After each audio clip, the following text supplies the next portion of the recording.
rolls in. If he doesn't, then we'll miss him, I guess. Okay.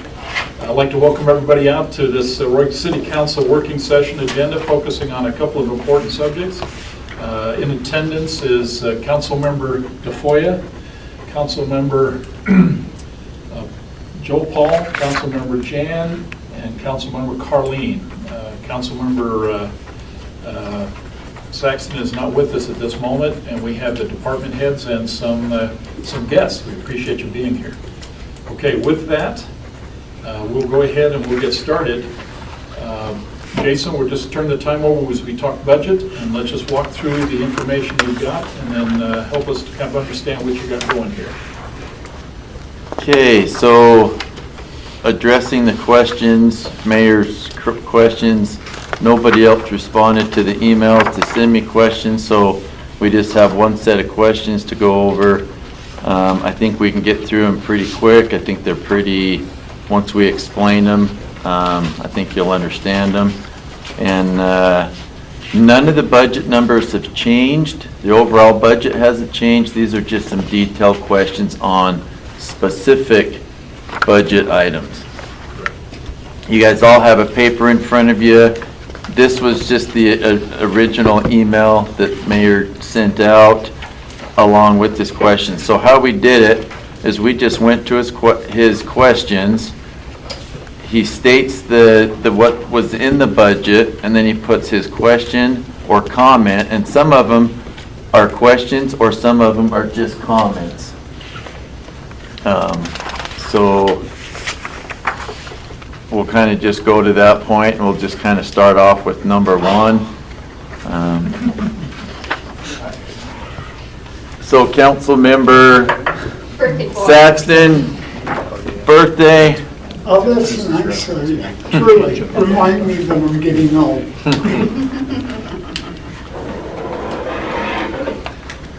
Okay.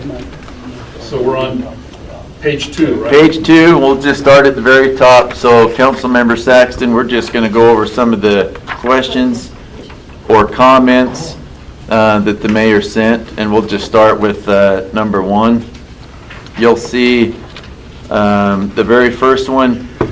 So the first one is basically us putting in there a little monthly meet and greet with the employees. We'll do some kind of little 45-minute leadership presentation, and each department will kind of share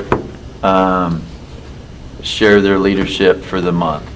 So Jason, let's kind of just expand on that, because you had mentioned that this is something that you learned down at Leads to Cities and Towns, Yep. right, when you were doing the City Managers Conference. Mm-hmm. Can you kind of explain a little bit about like what they taught you and how it would benefit our city to do this? Yeah. So what they did is either the city manager or he would delegate a department director. So maybe I do it 1 month, and they like to take a book, and it's a leadership book on deception, self-deception.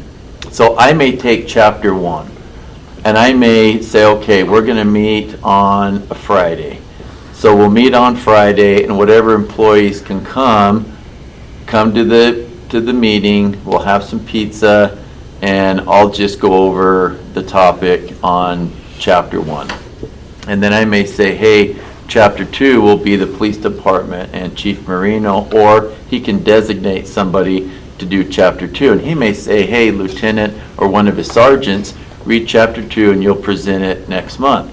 And I think what the benefit that other cities have shown is people like the leadership classes. They're really brief. They're not even an hour. It's just a short, simple, here it is, let's talk about it. And they have seen productivity increase because of ownership and people wanting to do a presentation and feeling like they want to get out and do something. So it'll really be simple. A lot of times Little Caesars is $5 a pizza. It'll cost very minimal. That's why we didn't even put it in the budget, because it's not going to cost us much. And a lot of times Little Caesars will donate food to our city for certain events. We've had certain events in the city where we've gone to and we got this and this going on. Yeah, Jason, me, guys, I don't even know why this one's an issue. It's a benefit to the employees. Money's there available. It's really typical Yes, business model. exactly. Actually, So I I was don't gonna see say any the same issue or thing. problem with it at all, so. Anytime you're in a leadership, which I Yeah. am, a supervisor in my position, And there is constant In reality, it's leadership training. administration decision, what Jason wants to do, and you support him on that, and you move on. I think it's a good idea. Well, yeah, and we think for the production time, so I talked with Matt about it. He's got several girls that take lunches at different times. So if Matt could say, okay, this month you guys are gonna go, or maybe we do it 2 days. Maybe we do it on a Thursday and a Friday. So if some of the girls wanna come Thursday, then great, then Friday, then they could switch with the other girls, so they get the leadership minutes. We'll still provide the service. Our public safety team's still gonna be on call. If they come in their uniforms, great. Obviously, if they get a call, they'll just go from there. However you want to Ross, see it implemented, Jason. Huh? I think That'd be it's good. fun. Council, Good let's just walk through these and make sure we're okay with it, because what's not changed here will be in the, that you will see Tuesday for approval. You want to leave it as written?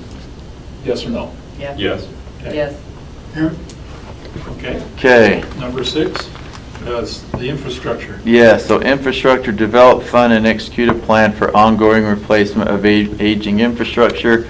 So what the mayor's referring to is number 2 in the strategic plan. I left it blank because I wasn't quite sure what to put in there. This is in the strategic plan. Usually we have 3 topics. I changed some of them. On this one, I didn't have a second one. I couldn't think of something to put in there, but we could put in there, and I know I've talked with Ross, and Ross has met with North Ogden, is looking at our infrastructure, how can we, can we develop a software? But I think Ross says they kind of already have something that shows them what we've done, what needs to be replaced. So if we put something in there to fill in number 2 to say, I don't know, I couldn't Okay, think of so- something to put in there, yeah, so I so just I left it We open. have a program in our GIS system that we can put the road in, when it was, we can add the time. So this just right- shows you've when, got a when it's map. projected, when it is. Yeah, how old the water line is, when it needs to be. And so it just, I think the original intent was, Dave, you said there's $80 million worth of infrastructure improvement that's facing this. Probably more than that now. Probably more than that. probably it's just that and sidewalk, so. So that's basically 5 years that we did nothing else. And I think that the intent, and I'm just echoing maybe the conversation, is your intent then would be is to quantify that and put a schedule together that basically says over the next 5, 10, 15, 20 years, this is the cycle by which we have to maintain in order for us to achieve, okay, a infrastructural development, just to stay on top of it. Yes, and that's what we, but it doesn't mean no good if I have no money. Yeah. I can put it We every don't have year, a- but I don't have money in every year to replace anything, Well, so. okay. I think I here's can the keep writing reality, it the every reality year, but- for most municipalities as far as infrastructure needs. Nobody really thought about it because it's underground, okay? If you're out of sight, out of mind. Then when a big issue happens, millions of dollars comes in expenses and they have to end up fighting with it. And most municipalities just Band-Aid it as, okay, we have this much money we can allocate for, we can fix this much. When the big big major problem happens, it's a little too late at that time because you never saved the money throughout the years to fund that proper, which we haven't done. So- Otherwise, that would cost taxes every year, fees every year, increase every year, if you wanted to get I'm not going to say a nest egg in order to be able to pay for that at that time. Well, I think the Rainy point, day. this Right. is a strategic plan, and so the discussion was, over the next 5 years, in terms of infrastructure, what do you want to get accomplished? And that really was it, and maybe the intent then would be is you don't tackle the full $80 million impact, you tackle, maybe you simply says, I'm going to take a particular section of the city and I'm going to focus on that. I mean, it's Just in your our strategic plan, so we're Just just in our trying to figure out how you 4-inch can fill line that we have in. in the ground right now, which he can't fight a fire with, it cost me, at today's market, it would cost me $29 million to just replace all the 4-inch line I have in the Okay. ground.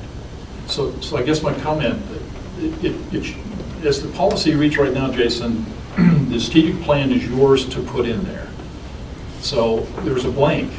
And Right. so the question then would be is, what do you want to put in there? And if it's a 5-year strategic plan, this year, what do you want to accomplish in terms of that 5-year plan? It's What's not our the whole replacement thing. schedule? But what is the little thing you want to get accomplished and that's in your plan? If it's nebulous, it means nothing, then there's really no plan if you don't have something you can achieve. I'm sorry, Carleen, you're going to say something. No, and I agree with that. I think we do need to make sure that we have, I mean, Midland Drive right behind me has, that line has, You've been out on it. oh my gosh, I've been, those guys, it's busted 4 times in the last few months that the guys have been out there digging up that road. So, no, I understand that those 4-inch lines and that need to be And that's replaced. an ambulance line that, Well, okay, and that one, I don't know why we're busting. it's just the Okay. soil down there. Right, that's busting them. Okay, so let's, I mean, I don't know if we're to this point, Jason, I don't know how you want So it we to are, so go. this is something So- that we want to accomplish this budget year. Right. That's those To get a 3 program To areas. start moving forward. Right. Okay, so how then, Ross, and you can maybe take us to your page in your budget, but how did you then, did you put something in this year to accomplish this or this year to accomplish this? Did you already put that in your budget? I put in, How much did you put in? we put in one, for one water line, but we took it back out based on the fact that we don't bring enough money in every year to, That's in the water fund. in the water fund Oh, water replacement. fund, that's right, okay. I A lot of remember this that. is going to be out of the water fund. I And I remember don't want to that. replace a road if I have to replace, Right, To The dig it water up line. later right, again. stick up the line, yeah. and then we work with secondary water, and we don't want to put a road in unless, Right, So our 5 initiatives, each of those 5 have 3 bullet items that we want to accomplish in this budget year. And I just didn't know what to put on the second one, or on one of them that we were going to actually accomplish because we did cut his water line out. I just didn't know Yeah. what. So I think I just part of don't it's put it- developing a Years replacement right plan, now. but then also with that replacement plan is how we gonna fund it each year. That's the reality, you guys. There's not enough coming in to fund it unless you raise fees and taxes. If you, basically, that's the reality. That's real. Just for the water fund. The water fund. For that purpose Right. to upgrade infrastructure. Okay, so then the bottom line would be is maybe you don't have anything to put in there. But here's the point, if you don't have anything to put in there, that's fine. It's just that we just need to We're expect in the this- fact is, when we approve this, of what appears to be Tuesday. Well, we there have won't be 2 anything. items in there, we just don't have a third. Then to state it that way, there's only going to be 2 items being looked at this year. Yeah. Just go with that. Okay. Okay? Yeah, okay. The city, so this is part of the strategic plan too. We kind of went over this where we're not hiring any additional personnel in this year's budget. So the answer to that is, in this year's budget, there is no new personnel added. We cut all new personnel requests. Yes, in the future, we may need to hire personnel to fix the staff to work ratios Bob mentioned. Okay, so bottom line is, okay, so is the wording okay then? The city will commit to provide adequate staffing for demands placed on the workforce. Positions have been requested this year to alleviate areas with poor staffing. So is the wording right then? Because it leads me to believe, when I read it, you're going to hire additional people to alleviate the poor staffing. But your answer says there's no more hiring than. Yeah, in the budget that we proposed, on the first time, we mentioned no new personnel will be hired. This is just our budget statement. Does that make sense? It does, but then I'm having, Well, number 6 is in the strategic plan under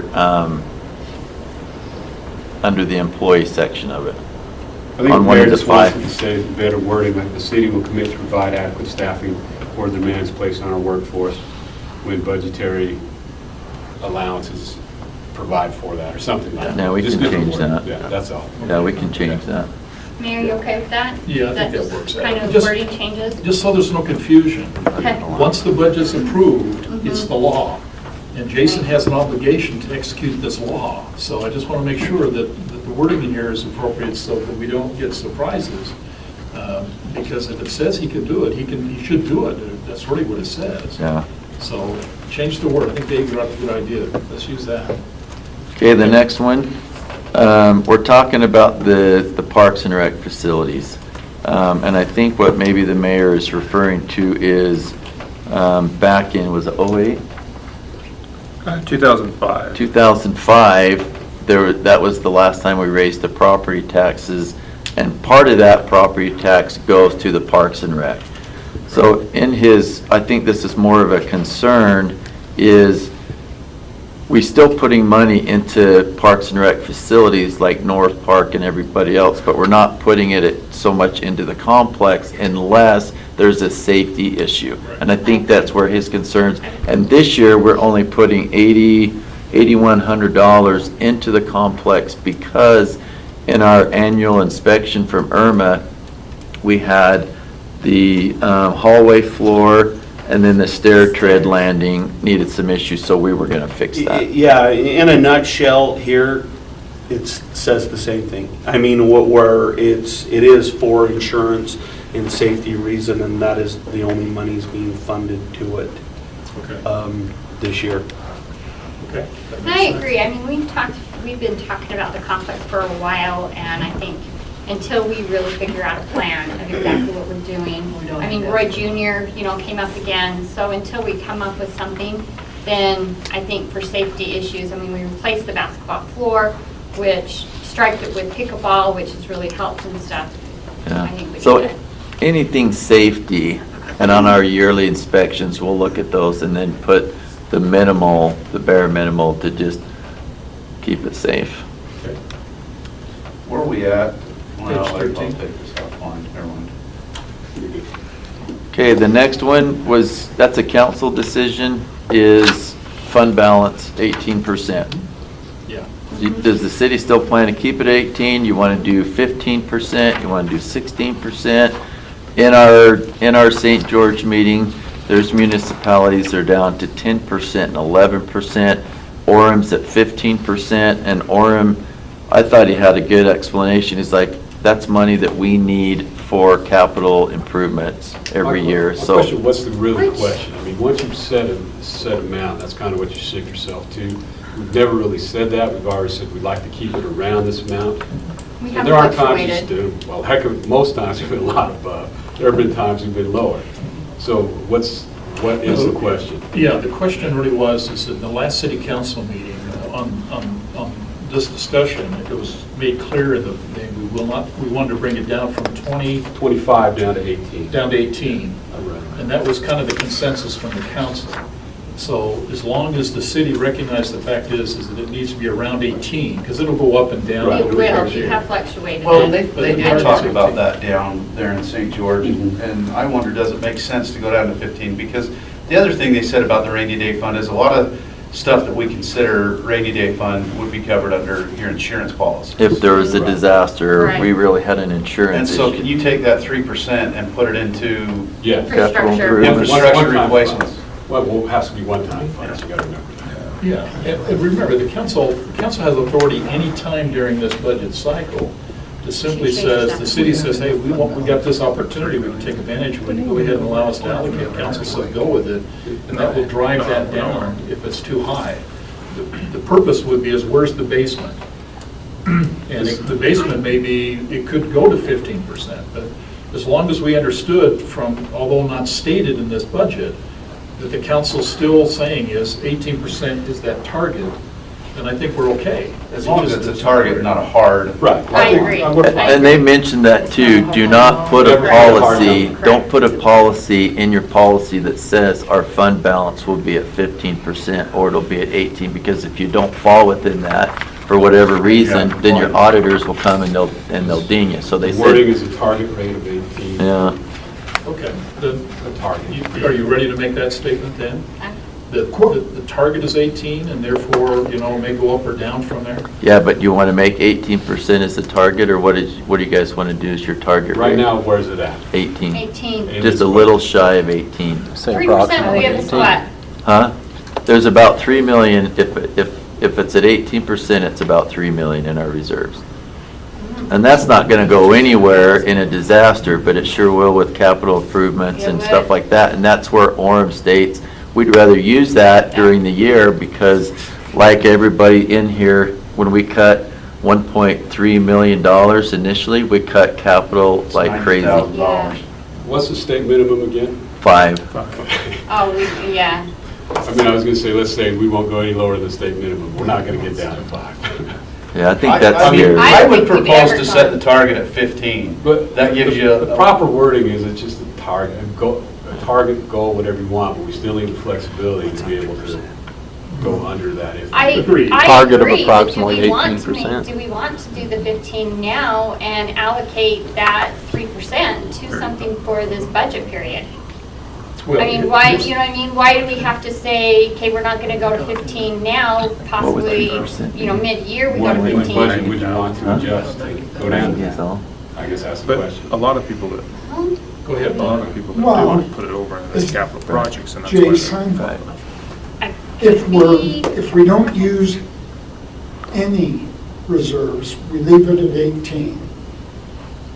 My question is that gonna catch us off guard with the water rate increase that's gonna be? No, that's No, completely that's- separate. yeah. That's So we completely, can't use that money No, one in time. any money. way, it's completely separate. okay? Well, and Okay. the water rate's a pass-through anyway, isn't it? Yeah. Okay, so I heard you say, could we allocate, if we go down to 15%, could we allocate that 3% into just Into a capital project And And fund. that's move what it most there. cities do, Right. is when they take it down that low, they're moving it over to the Capital capital project. projects fund to be spent for like North Park or things like that. Or Do you have to do Anything. it immediately, or can you do it? Just in The that purpose budget is, In the yeah, budget. that you can take time to do it. year. See, I would recommend to drop it, the target to 15. But then you have to figure out your 3% right now, right? And I'll, No, we could just move it It's to capital. 90,000, if we're roughly 3 million, it's $90,000. But if you put it in capital project funds, it has to be used in Used, capital project. Yeah. right, If something else understand comes that. up, you're gonna drop that 50% lower. So just leave it and do a budget adjustment if we Exactly, decide to yeah. do something later in the I mean, year. Just to say target's 18 is fine. We need it, we can just adjust the Yep. budget as we have always done, each municipalities always do. something else to note is that 18% kind of fluctuates because it's 18% of revenue, so the revenue's constantly fluctuating, so that also fluctuates. So I don't think. As long as we can readjust if we need to. Oh, Which yeah, we we can. can. We can. I guess that's what it's. That budget is a living, breathing document that you can open up 50 times in a budget season if you need to. It's a live, breathing document that you can go in. You have to go through the process, but we could come into mayor and council and do a amendment to the fiscal 19 budget. So, Yeah, they can do that anytime. yeah. The question is, do you want to put in the statement in this document that indicates that 18 is a target, not solid, but a target? Yeah, that's fine. Yeah, that's fine. That's fine, that's I think just you a need to word say of target. change. Okay, so Whatever we the add number that, is, it's a target. just indicate that we'll place it as a target. Got it. Okay. 13, it is uncertain if all the Weber County entities will remain with the Roy Justice Court or will implement some new change. Question, is the city aware of any other municipalities or the county who might be considering pulling out of the Roy Justice Court? That's basically the unincorporated areas of Weber County. We had a legal meeting a couple weeks ago that Trent went to. There was not a discussion about it. They don't have any intentions. It was with Judge Waterfall. They had some issues. Those have been smoothed over. We would have got something noticed by now. They said I we'd don't have it in see- January. I don't see any of those municipalities changing from the Roy Justice Court right now until they get more established as a city As they with, grow. and organized and get their city established, that I don't see them moving from us anytime soon. The notice we received was 2 years ago. Say that again. Ken. The notice that we received of their intent to leave, which they have to give you a 1-year notice, the notice we got was 2 years ago. There hasn't been any discussions No for a movement, long time. nothing. And by lying, they have to give you a notice of a year to say we're getting out, is that right? Yeah, they have to give you at least a year's notice. They gave us that 2 years ago. We haven't heard anything in the meantime. There haven't been any discussions. Does that for- expire at all? The Or way you the can codes, give it it doesn't say that it expires, but if it's gone, I would think that they would have to give us another notice if they want to do it. But Right, that's fine. there haven't been any discussions The big that problem I with understand that for was- at least a Was year. our judge. Yeah. He wouldn't assess fines, and I know a lot of police officers just quit quit citing people into our court. Not our officers, but the surrounding, because I see. there was no penalty. There's no Weeks before a talks busy going on at all. court. I mean, we're busy, almost every day of the week, but, yeah, I don't see that Okay. changing. Okay. 15 is simple. 15 is just a correction on spelling. Yes, it was weather conditions. 17, additional congestion on city streets is a major concern for the governing body when more dense housing projects are considered.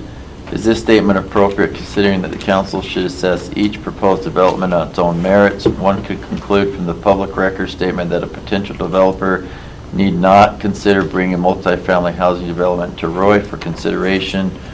So this is, I think This you is can just a give- discussion. Hit a period after body and erase the rest, because that addresses traffic concerns, not housing.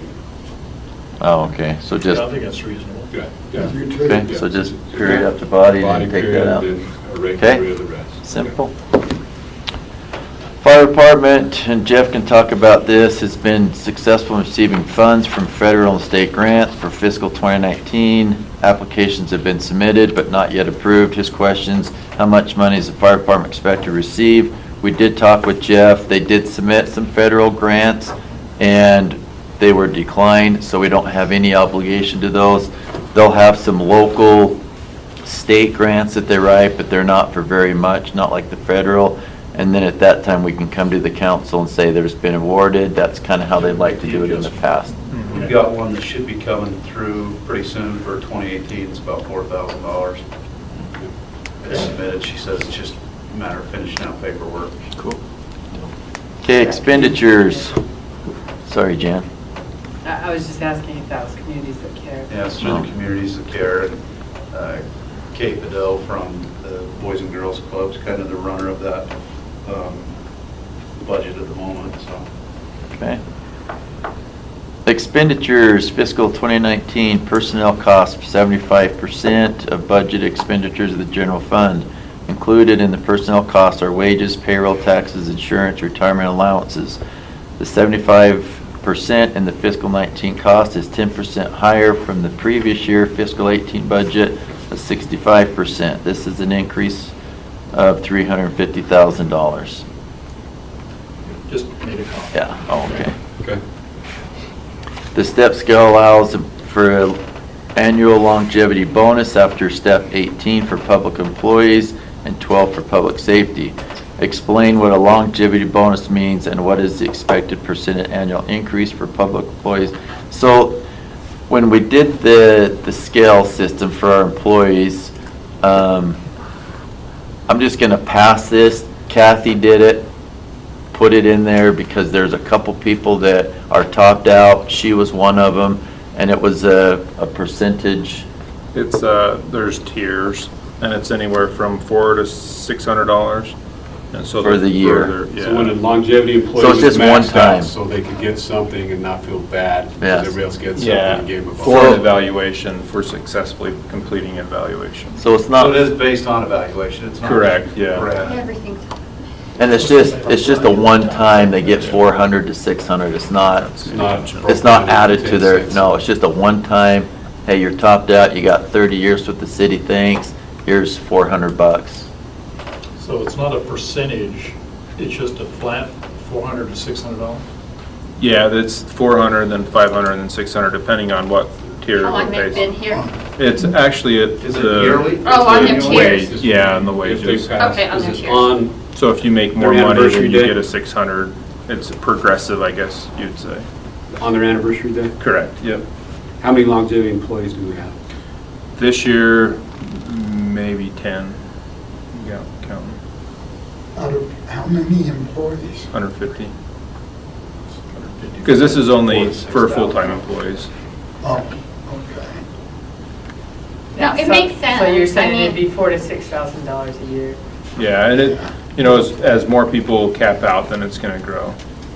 But then they're not getting a merit, so it kind of offsets that. So if their Actually, merit's gonna long run, be, It's probably cheaper to the city, where they cap out and they're not getting their 2 to. it is, it's substantially cheaper. It's probably a third of the cost. Just for a comparison, Ogden City just passed a $1,000 to $5,000 longevity bonus per employee, Oh, really? because they can't draw employees anymore. Okay. Good to know, thanks. Okay, 2 janitors and a leadman position from the complex will be transferred to the Building and Grounds Maintenance Division.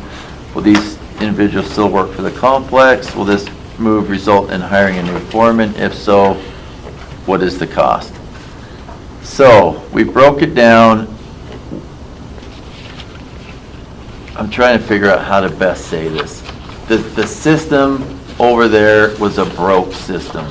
We had, and I don't know if you want to, you were. I'll jump in for a few minutes. I think the idea behind it is we're going to create a group, a bigger group and drawing power to be able to do more things. You know, so it's not that the city is losing or the complex is necessarily losing. I don't view it as the complex losing 2 custodians and a leadman as much as I see them gaining access to as many as 5 custodians and more help throughout the entire city. So it becomes a pool to draw from. So here's Yeah, the issue. 2 janitors are at the complex, and then 2 janitors service the whole rest of the city. So we're like, well, why do we have 2 janitors for the complex and then 2 janitors for all the other buildings? So instead of doing that, we just put Brandon over building maintenance, and he has all of the janitors. So if we have issues at the Hope Center, he can say, hey, I need you 3 over here and you 2 over there. Instead, those 2 janitors at the complex never did really venture out, so we're stuck with 2 So you're janitors. better utilizing your employees. Right.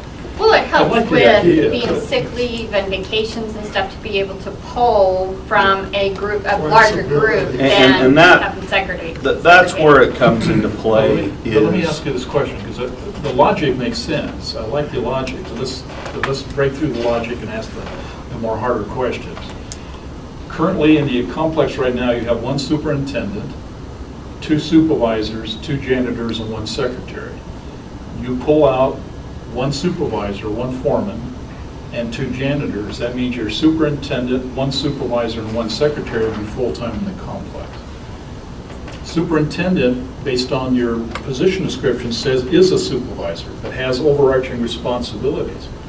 That also leaves another supervisor in there over the secretary. So technically, you've got 2 supervisors over a secretary. I question why we would have leaders over 1 person. Why 2 supervisors over 1 person? And Ross, if we do put them in there and make a supervisor in grounds building, in that particular facility, and I'm just reading the data, so if I'm off target, tell me. 155 people in the organization. In grounds and buildings, you got a superintendent, 2 janitors, and 2 technicians, right? Yeah, over here, Today. You have in your department, because these people are coming out of the complex to you. right now, over here, I have superintendent, 2 janitors, 2 janitors, And and 2 2 techs. equipment, or tech 2s, yeah, yes. tech 2s. Yes. Okay. Superintendent, based on the position description, basically is a supervisor. So if we move the 2 janitors From the to you, so now you've got 4 janitors, a supervisor, because one of the supervisors coming out of the complex is going to you, okay? He's asking why do you need another supervisor? Why you need another supervisor? Why don't you I just make don't them all need, I janitors? need Brandon to be, Brandon's taking Just- care of, I'm just reading here. The cost for promoting a foreman is estimated at $3,378. because I need a foreman. If you're gonna combine these 2 departments into 1 big department, we need a foreman. Every other department has 8 people, and they have a foreman and 2 lead men. This department don't even have a foreman at all. Well, okay, then I go back to rec. Does the rec need to have 2 foremen and 1 secretary? They manage 2 separate things. One is managing operations, the other one is managing maintenance, part of this thing. The operations side, you could have as many as 45 part-timers there. I mean, we talk about full-timers, but my departments are strongly manned by part-time employees. Agreed. And I'm not taking question of your Parks and Rec. I'm focusing specifically on the complex. You don't have 45 people in the complex part-time. You may have a couple of people in there, maybe when things pick up in the summer, you probably have another lifeguard or something. But I'm just pointing out right now, today, you have one superintendent, and based on the position description as written, that is a supervisor responsibility, plus managing the functions. 2 supervisors, 2, In the maintenance division? I'm talking about his complex. I know, but in the maintenance area of his. I don't know how they're split. All I'm saying is I got 1 superintendent, 2 supervisors, 2 janitors, and a secretary. Well, I wondered if the superintendent ought to be more classified as an operations manager. The superintendent is, and some of it is a little bit semantics, because I can do better with saying a name with it. You have Julie Cragen, who's responsible for the operations end of things. Okay? Okay? You have Rusty Tubbs, who is responsible for the maintenance end of things. Okay? You have currently today, you have Ryan Britt, who works under Rusty. Okay? In the maintenance end of things. Okay? And then you have a secretary, or you have a program coordinator in Quinn Bullard, and you have a secretary in Tammy Hill. And then you have 2 custodians. And 2. Okay, well then, obviously the record doesn't show that many people in there, because the record as of right now basically says all you have is 6 people in that organization. I think you define this as being Julie Cragen and Quinn Bullard is actually split between complex and aquatic Yeah, center. I was That gonna might be say, the it takes them confusion. both of them, So complex And so is aquatic. Ryan, and so is. So is Ryan. Yeah, So here's what I'm basically trying to ask a harder question. You're not adding any people to the discussion. You're just simply making another supervisor. And what that means is that as I look at the supervisor ratio, anybody have any question about what that means? Well, you don't wanna be- Supervisor ratio. You don't want to be top basic- heavy. It just basically says you have more foremen than you have people to service. And we're going to have that conversation through this entire discussion, because I see that riddled all the way through this budget. My question, it's a simple question. You want to add $3,000 to make a foreman, that you already have foremen. Do we need to have more foremen in the organization to be able to do the job? And So that's maybe my I can, question. maybe I can help too, and then you guys, Because we don't have a foreman. yeah, correct me if I'm wrong. There's not a foreman in there. We're right now. combining, so we have, right now you have a superintendent over the rec, and then you have a superintendent over building maintenance. But they're both technically building maintenance, so you have 2 superintendents over basically 1 division. So without the difficult discussion of letting a superintendent go, we had to fix the current system now, and that was keep both superintendents. Have 1 superintendent over the pools, and then have 1 superintendent over all the building maintenance. So, Okay, I guess here's the real question. Okay. Why is there a $3,000 increase then? That's what Bob wants to know. because we don't have a foreman position, so you have a supervisor, and that supervisor's role is over the pool. So then if you have a foreman, then that foreman is over all the other Okay, who's getting the extra maintenance. $3,000? Foreman, Who? Which one? Who? foreman. Which foreman? You want us to say a name? Yeah, The foreman that would probably get it? yeah. Ryan Britt, I would guess. Okay, so Ryan's gonna be the foreman over 4 janitors. And there's also, Who's Ryan's boss? right now, Rusty. Okay, so But why, it will be the question, the tough question is why, it will be Brandon, why doesn't Brandon just be that and not have to have a foreman position and just make them all janitors?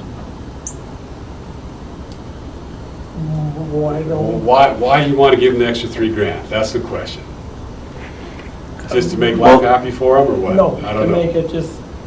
structure, organizational. So it goes, So you'll have I need a superintendent. whiteboard in here so you can draw it are we out. talking Travis or are we talking Ross? This is going under Travis, right? Well, For the they're gonna foreman? No, they're all gonna go under. They're all gonna go Ross. Okay, so you got Ross. Travis is Then underneath donating, Ross, you got Ross your is foreman, accepting. right? Superintendent. I got a superintendent, Brandon.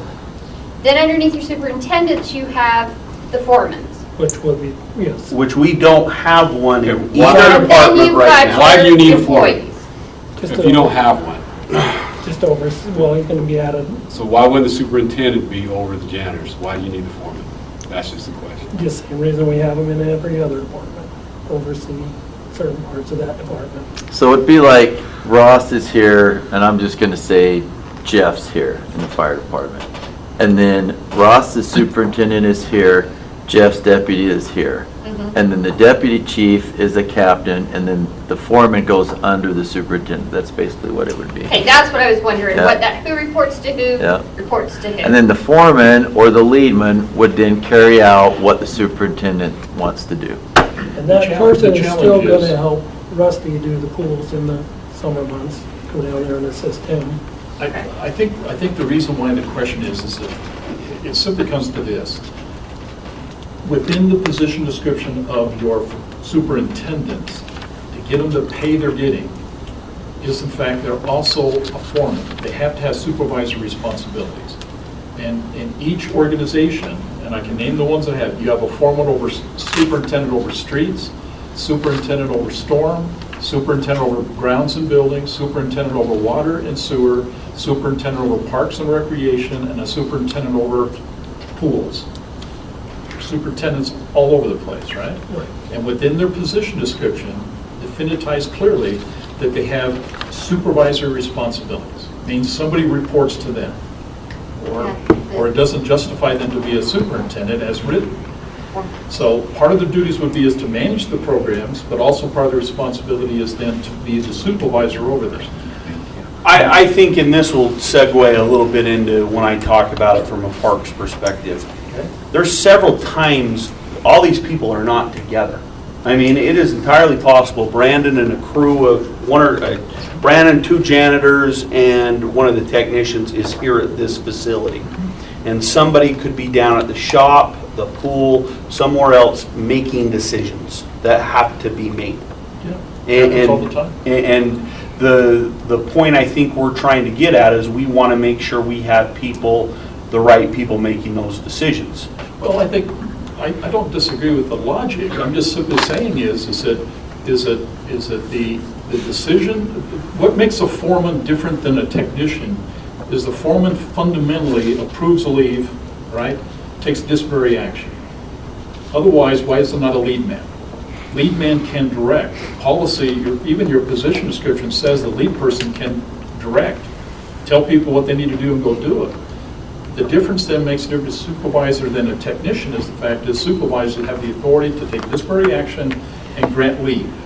That really is the heart of it. So our performance reviews, I mean, there's that foreman component to that. I just get a little nervous, Ross, I'll pick on you for a second. We have a supervisor in your city shop over 1 mechanic. So you have a supervisor over the city shops, We have 2 mechanics, okay? Below, So yeah. 1 supervisor and 2 mechanics. yes. So it's an incredible ratio, I'm just saying is, we've got more supervisors than we've got people to work for them. And so at Who what can do point that do we evaluation? basically say that we have enough supervisor, we're paying for enough supervisory talent? Now remember, supervision is the superintendent, the foreman, the supervisors. I mean, I'm counting lots and lots of foremen and superintendents. And yes, they're going to be located somewhere else. You're located somewhere else. You're not in every park, and you're surely not in every building you own. Bottom line is you got people spread all across this entire city. The question is, could a lead person provide that same responsibility? And then supervisory over janitor duties? I'm not saying is that it's not, I'm not belittling the function as much I'm saying is, does it require then a full-time supervisor to monitor 4 janitors who are going to go out and execute their responsibilities across multiple buildings across the By the city? time he keeps all his supplies in every building fulfilled and make sure he has everything he needs for those 4 janitors, yes. But it it's does. not just the janitors, it's your other Right. maintenance division Maintenance people. and- So there'd be, I don't know, 6 or 7 people. Not that I have a question, not that I want to compare us against other cities, but how are other streets, you know, and departments in other cities kind of set up the same way? Yes. Okay, so they've got, Like I went and lunch with the South Hawkins public works director. Okay, They're almost exactly in half the size of us. They almost have exactly half the exact employees we do. They do the same structure.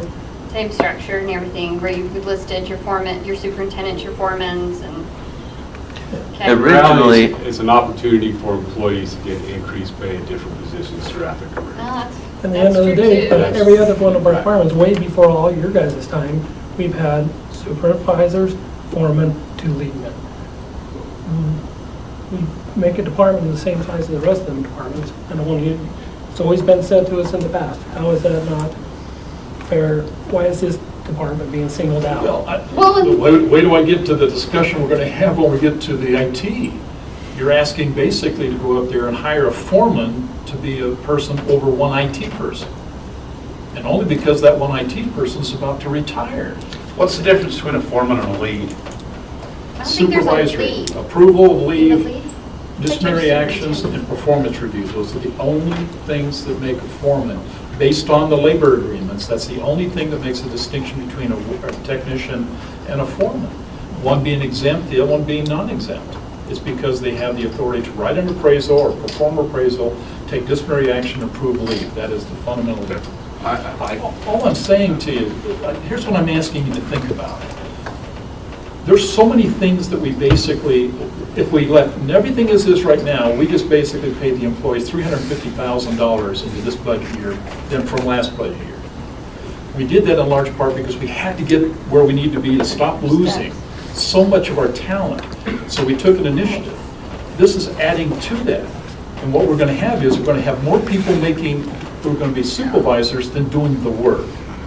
And the problem with supervision is that typically it is the pay of what they have to do to make the decisions than it is about them performing the work. At some point in time, you're going to have to come in and says, we need more people. Why? Because you've got so many superintendents and so many supervisors, so many foremen, there isn't anybody around left to basically turn the wrenches to get the work done. I don't have a foreman that doesn't work. I don't like the idea of saying they're not working, because I have every one of my foremen. I'd like to see some of the guys around here do the work. You're My misunderstanding foremen, my no, point. you just said they don't do it. I didn't They say said they that. don't What do I'm the saying work. is- They I'm do saying the is- work. Our foremen are working foremen. They're not just going around supervising people. I've got a foreman today, probably poured 10 yards of concrete to fix sidewalks that everybody wants fixed So today. then give me the purpose then why you need a foreman. I You think- just gave me the answer. I To think help our it's organization. supervisor do his job. And I think That it's, doesn't make any sense to me. Why doesn't it? Because the argument has to be is simply says, you've got foremen out there turning wrenches. You've got foremen out there producing that. You're paying them additional money. How much of that day then are they basically getting paid to be able to basically pour cement? Because in my mind's eye, I got a $60,000 foreman who's basically doing the labor of a $30,000 laborer. So you can Tell find me why I you can can't- find a cement guy to do for 30. You're missing the point, Ross. I think you're missing the point there, Mayor. All I'm saying is that the point of the conversation has to be is that all we're doing is basically promoting people foremen, so they have a title and pay them $3,000 more, and then what they have to do is go out and pour that cement, then I think we're missing the point, making a distinction between a foreman, a supervisor, and the technicians, and the So- laborers. so let me help this Some of too. but, I mean, I know it's a vague thing, but we could classify them as operating twos instead of foremen. Something that I makes. like the word Operating lead. So, yeah, either You got- way, yeah. they're leading. Whatever you want to classify, the wording is fine, just put the pay scale as appropriate as what it should be. That So- eliminates the supervisor foreman debate that you don't. so we basically eliminated 2 asking full-time employees for building maintenance and for the Parks Department, which would have costed us $140,000 for 2 employees. So basically, to reorganize 2 superintendents and have a org chart that shows a superintendent and a foreman and the leadmans, we felt that was a lot more workable and friendly than coming for $140,000. And it's a cost of, $3,300 a year to have the Let's make sure we organization understand where those change. people went. We felt You that was shifted- You okay. shifted it, Jason. And I still You think shifted it that's from okay. one department to the other. You I took know, the but money we're- out of the complex side of it, and you put it into Ross's side. That's what you did. If you went up there and said to me in this document that says, we had 3 people we're moving, but we're going to eliminate one of those positions, then let's talk about cost savings. That makes sense. Right. That's not what happened here. Those people are fundamentally being moved. They're not changing their job location. They will still be working in the complex, but they could very well be working other buildings other than the complex. Right. And you're going to move them, we'll put them under Ross. So Ross is going to be responsible for 2 janitors and a lead. That's what you said. And now we're saying is I want to take that lead and make him a supervisor and add $3,000 salary to it. Mayor, I think there's something here that we aren't really seeing the full picture of. I know there's a personnel issue that has to do with this year that will not be here after this year, and maybe that has to play that we really can't discuss in the budget meeting because it is a personnel issue. I think that plays a part of this, and come next year, this could be solved. It can be, but embedded in this document is also says we want to basically make a deputy department head. And embedded in this document is a conversation, is that an at-will employee? We haven't even got down to the rest of this, Dave. No, it's not. So what I suggest is that I'm only asking the question that simply says, at what point do we fundamentally say that we don't need any more foremen or supervisors or superintendent? I sit in the council meeting the last 2 years when in fact the decision says we need to make more superintendents.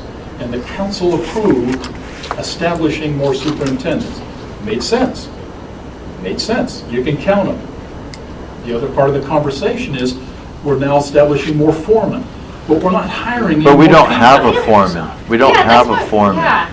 We do not have a foreman right now, and we're adding people to the building superintendent. Therefore, we're creating a foreman position so he can manage 4 janitors and the other 2 equipment operator 2s, basically, so 6 people.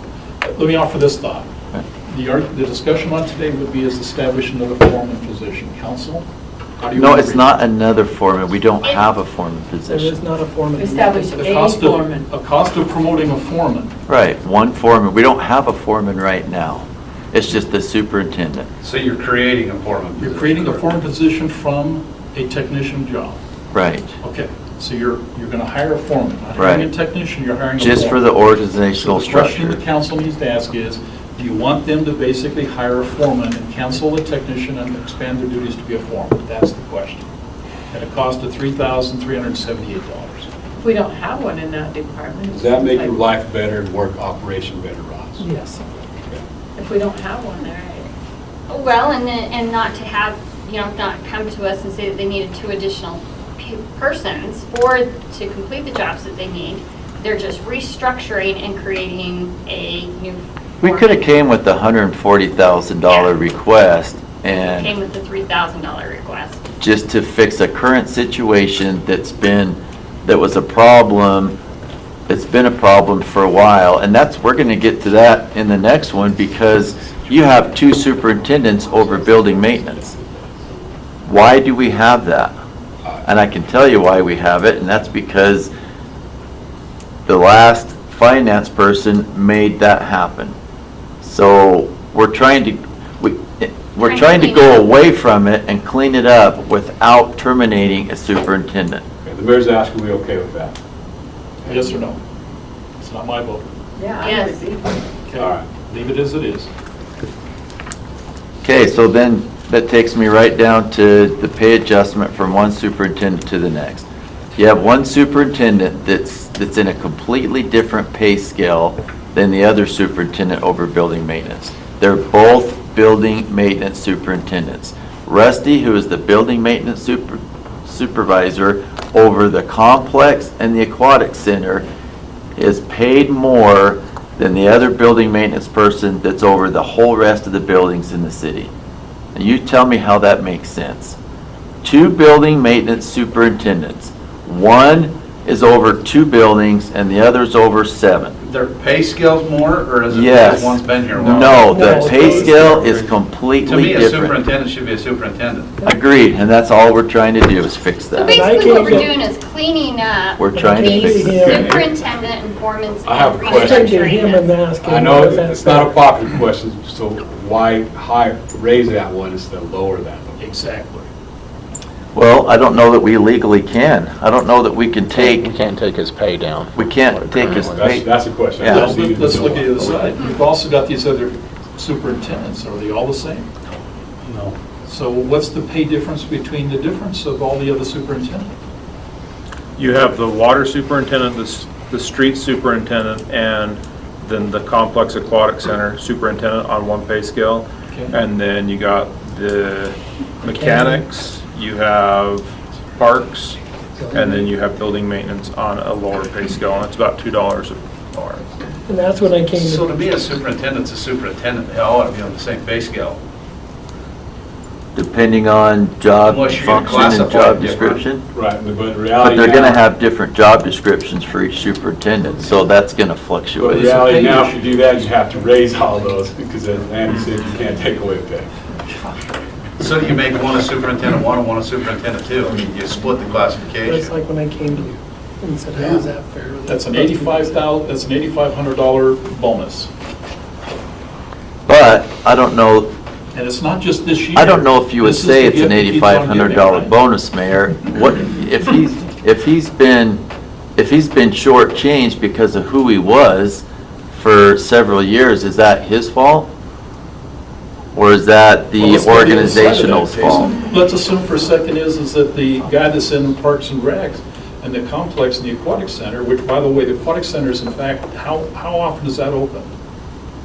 Is that open only by maybe 6 months, I 5 think months, a you know year? the answer to that. I think it's only 3 or 4 months a And by the year, way, so. if that's the superintendent over that, the question you have to ask is that, tell me why it was that high in the first place? Okay, tell me why we can't just have one superintendent over all of it. That's my whole goal. That's where I'm working towards, is to have one superintendent over For all of maintenance. building maintenance, all of Trying it. to create. But I a can't maintenance. because I have an issue that's been developed before we got here. I can't go and fix that without terminating an employee. And we surely don't want to do that. Right, so now, if we don't want to do that, Mayor. That was sarcastic, by the way. Yeah. We How don't am I do that. trying to fix the problem where I come into a problem and I have 2 superintendents over building maintenance in completely different pay scales because one was liked and one wasn't? It happened.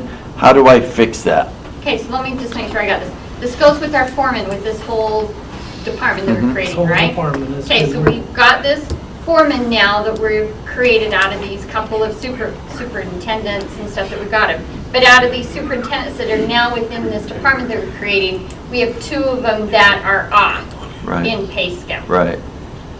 But the one that's off in pay scale, that's $2 or $3 less an hour, is the one that's got the Far more 80% experience. of the So my question workload. is, who has the issue with this? Does he know what the other person makes? Yes. Well, yeah. Okay, so here's a question. Looking to the future, you explained what your goal is, how are you gonna get it there? My future is to have one superintendent over all of building maintenance. Right. You know There's that a you know time, there's there's, obstacles between here and there. How are you gonna get there in the next few years? Do you have a plan for that? in your yes, mind? I do. How long would that take about? It'll be next budget year. Because one of those people are going away. I'm going to write it down, if that's it, Jason, tell me. Well, you want me to say it on public record and then have some legal issues? I don't want to do that. Don't. Well, This is I a don't wanna make- sensitive If it's a situation. personnel issue, it needs to be Right, it's disclosed a or meeting. personnel. Here's my concern, Jason. We fix it today, or we wait a year and fix it in a year, the next budget cycle? Okay, how are we going to fix it today? That's my I problem. got one question. Aren't we taking 2 supervisors and we're really creating 1 supervisor and taking this other, making a foreman? But keeping That's the- going to be keeping the pay of overall, that's the whole goal. And How so to- really, you're achieving more, because you're getting 1 supervisor, you're making somebody a foreman how it should be. But that foreman at this time will stay at the same pay, because we can't reduce his pay. So Okay. so- that's how I'm seeing the Okay, one more situation. time. There's no promises for next year, but the hope would be that those things do happen and things could come into structure, is what you're saying. I think we all want the same thing. I think we all want one superintendent over all of building maintenance. The situation and the problem that we currently have is eliminating us from making that organizational change due to the fact that we'd have to release somebody. How do you do that? Do they test for it? I mean, there's all kinds of discriminatory problems and legal issues that we're up against that we're trying to figure out what's the best way to fix it. Well, does it fix it through attrition? Yes, it will totally fix it through nutrition. It's how do I get to that nutrition point? And that's the year plan that we have. First, you could say, I'm Year staying from for now, another it's 2, 3 not years. Right. That's enough to live. Right. So, I'm not saying, Right, that's just a fact. but all I'm saying is, we're just putting a Band-Aid over the issue. We're simply saying is, why did it has to be figured out in this budget? We're at under tight budget anyway. This is an $8,500 bonus to whoever you choose to take this job, and they don't do one thing different. Well, I got a legal question for you, and if we restructure and call it our reduction in force, is that possible? We can do a reduction in force. If you do a reduction in force, you have to go through the regular, you'll have to have hearings on that to reduce it, and then you look at possible legal ramifications that could come up from it, so. Which would be way over the $8,000 Which anyway. could cost more than that too. So sometimes you have Hold on, to, answer this question. it shows up I think as this a higher question, expense Why does it somewhere have else. to happen now? Is it just because this is a personal preference, or is it because there's absolutely a critical nature here that we're going to file, somebody's going to file an appeal or file a complaint that basically says that I am underpaid by $8,000? Is there a potential discrimination suit if we don't? Possibly.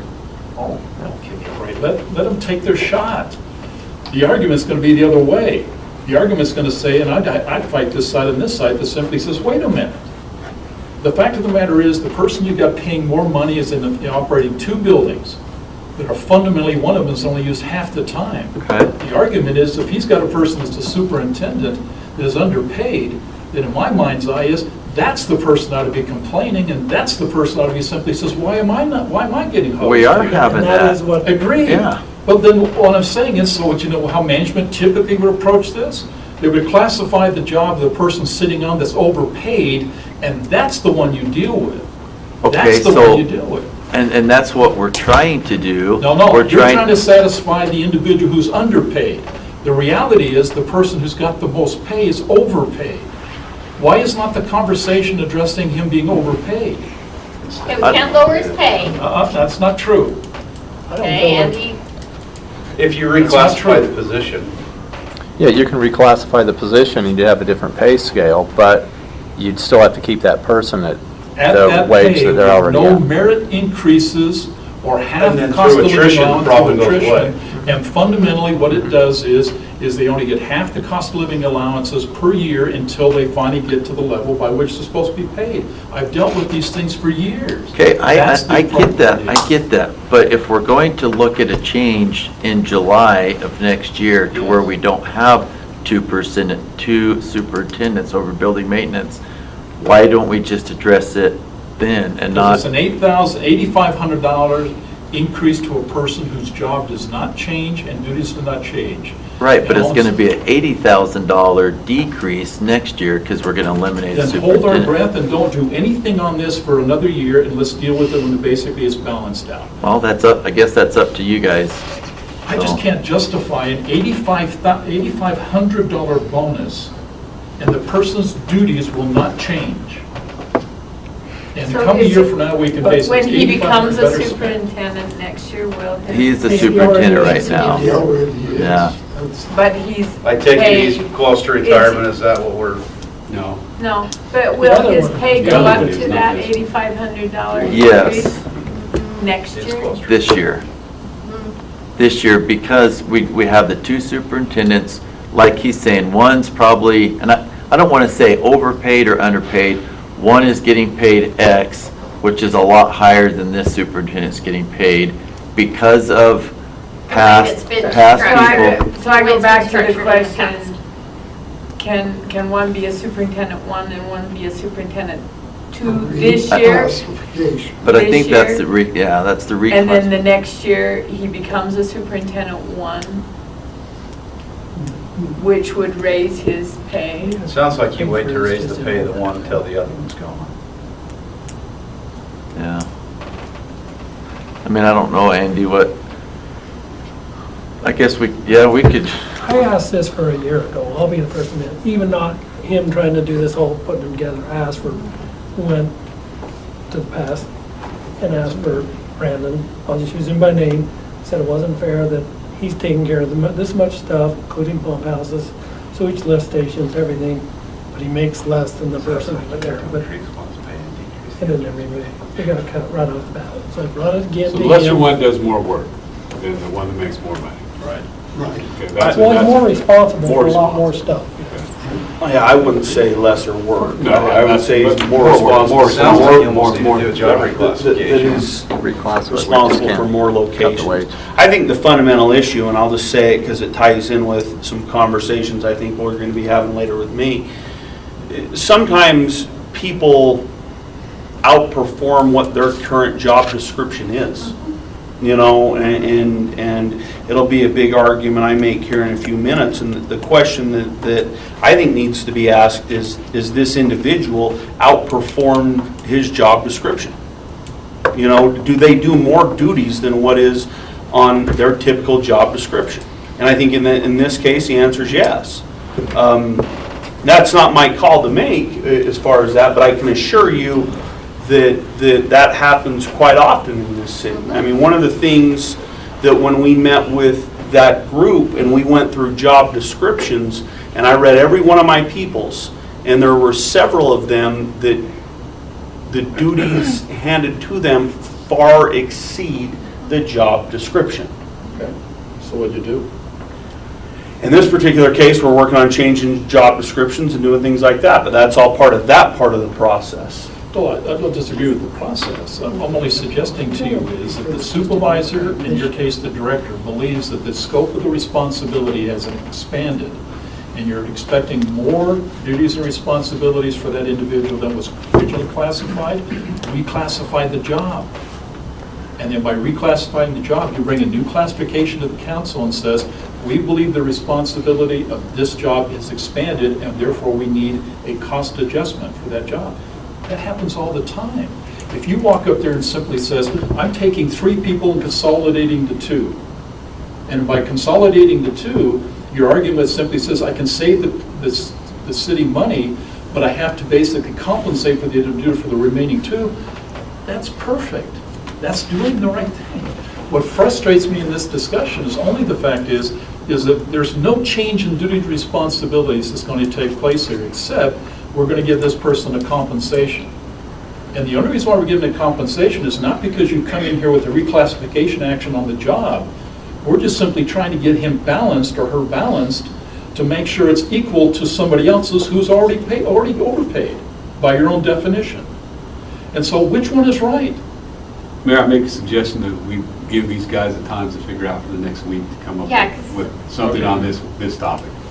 I We'll like table the that one. And basically just classifications of 1 and 2. reclassification. Right. Yeah, I Just think, come up with We can do something that. different.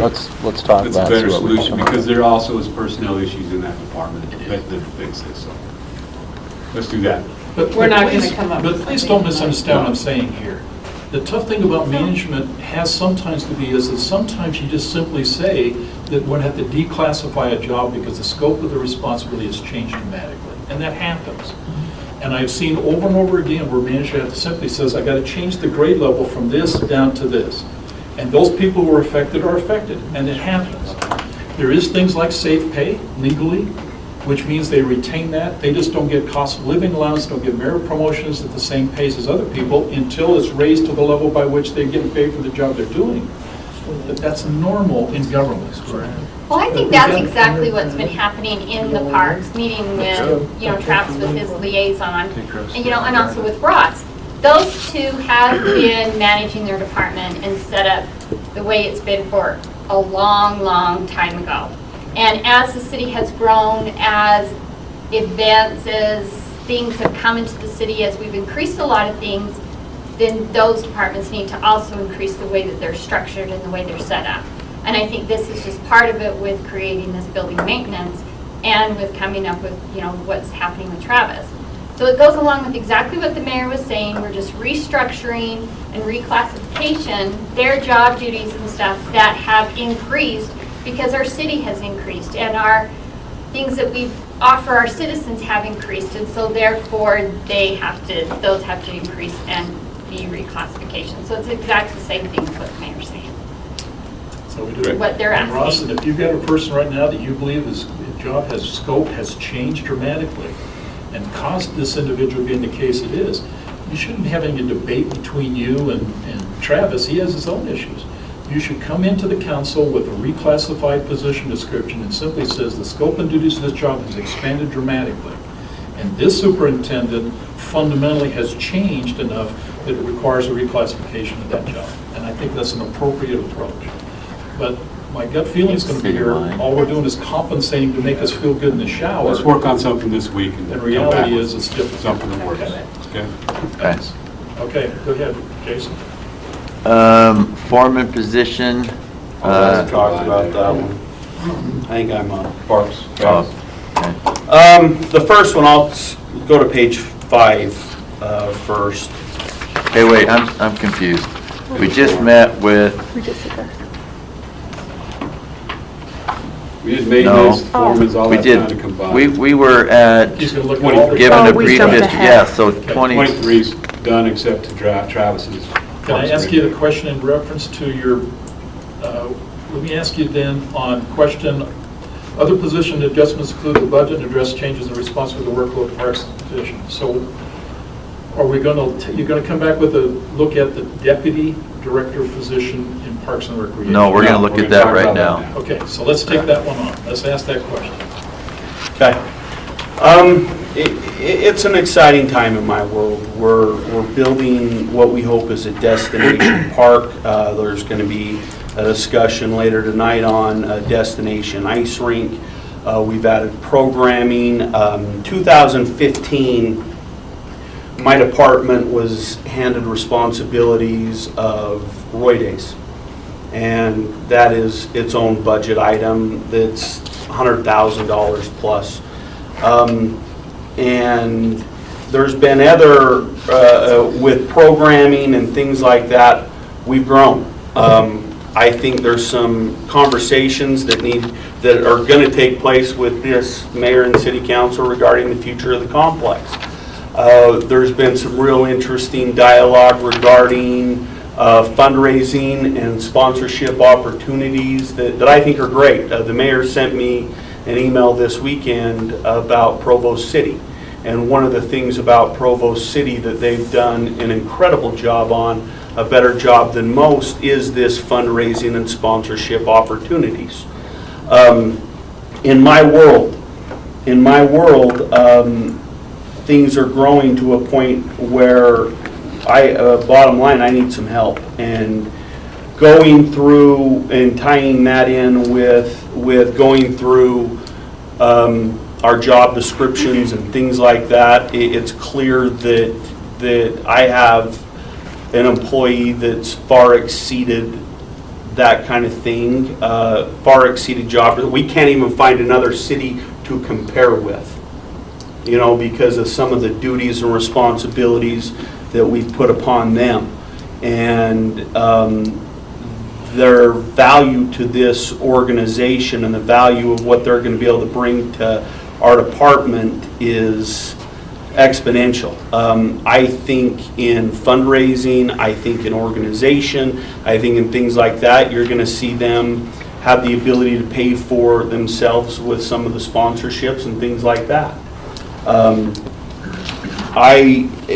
This is something, all of us, every department head here,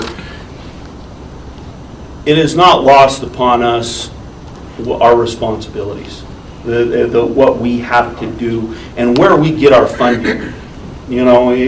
Bottom line, we know.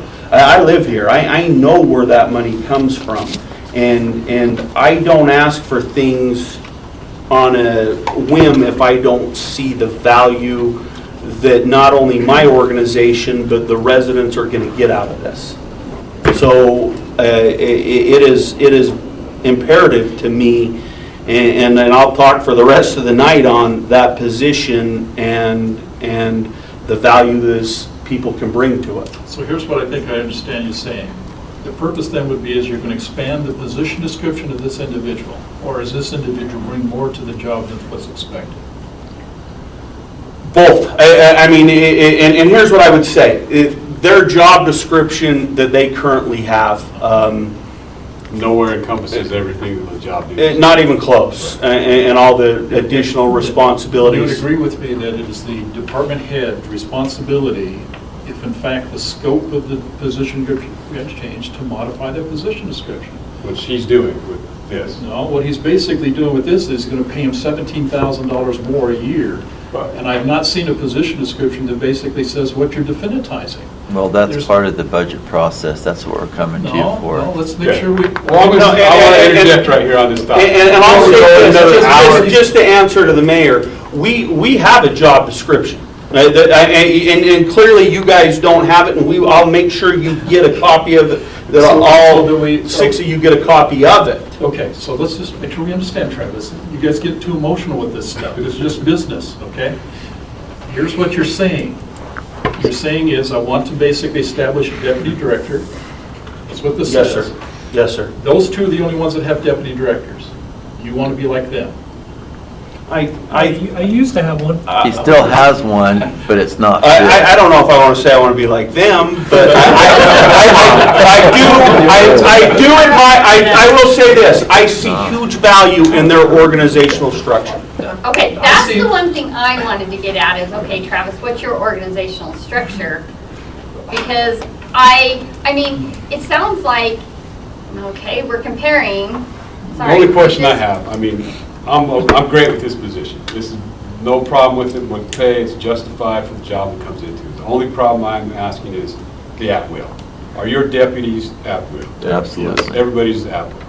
Okay, I'm fine. I'm okay with this. I don't have any issues So with is the it problem. wrong? Okay, so let me then just ask you Is it wrong to this. set it up the same way? Is it wrong to set up all the departments just as an organizational structure, just as the fire and police have set up their organization? Depends on if the scope of the responsibility is comparable.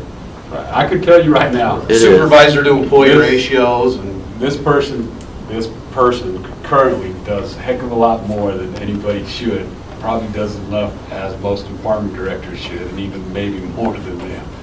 Great employee, it's not just because it's a great employee, but it does fit structurally all the way around. So you just want a different definition of the job description? No, here's my concern.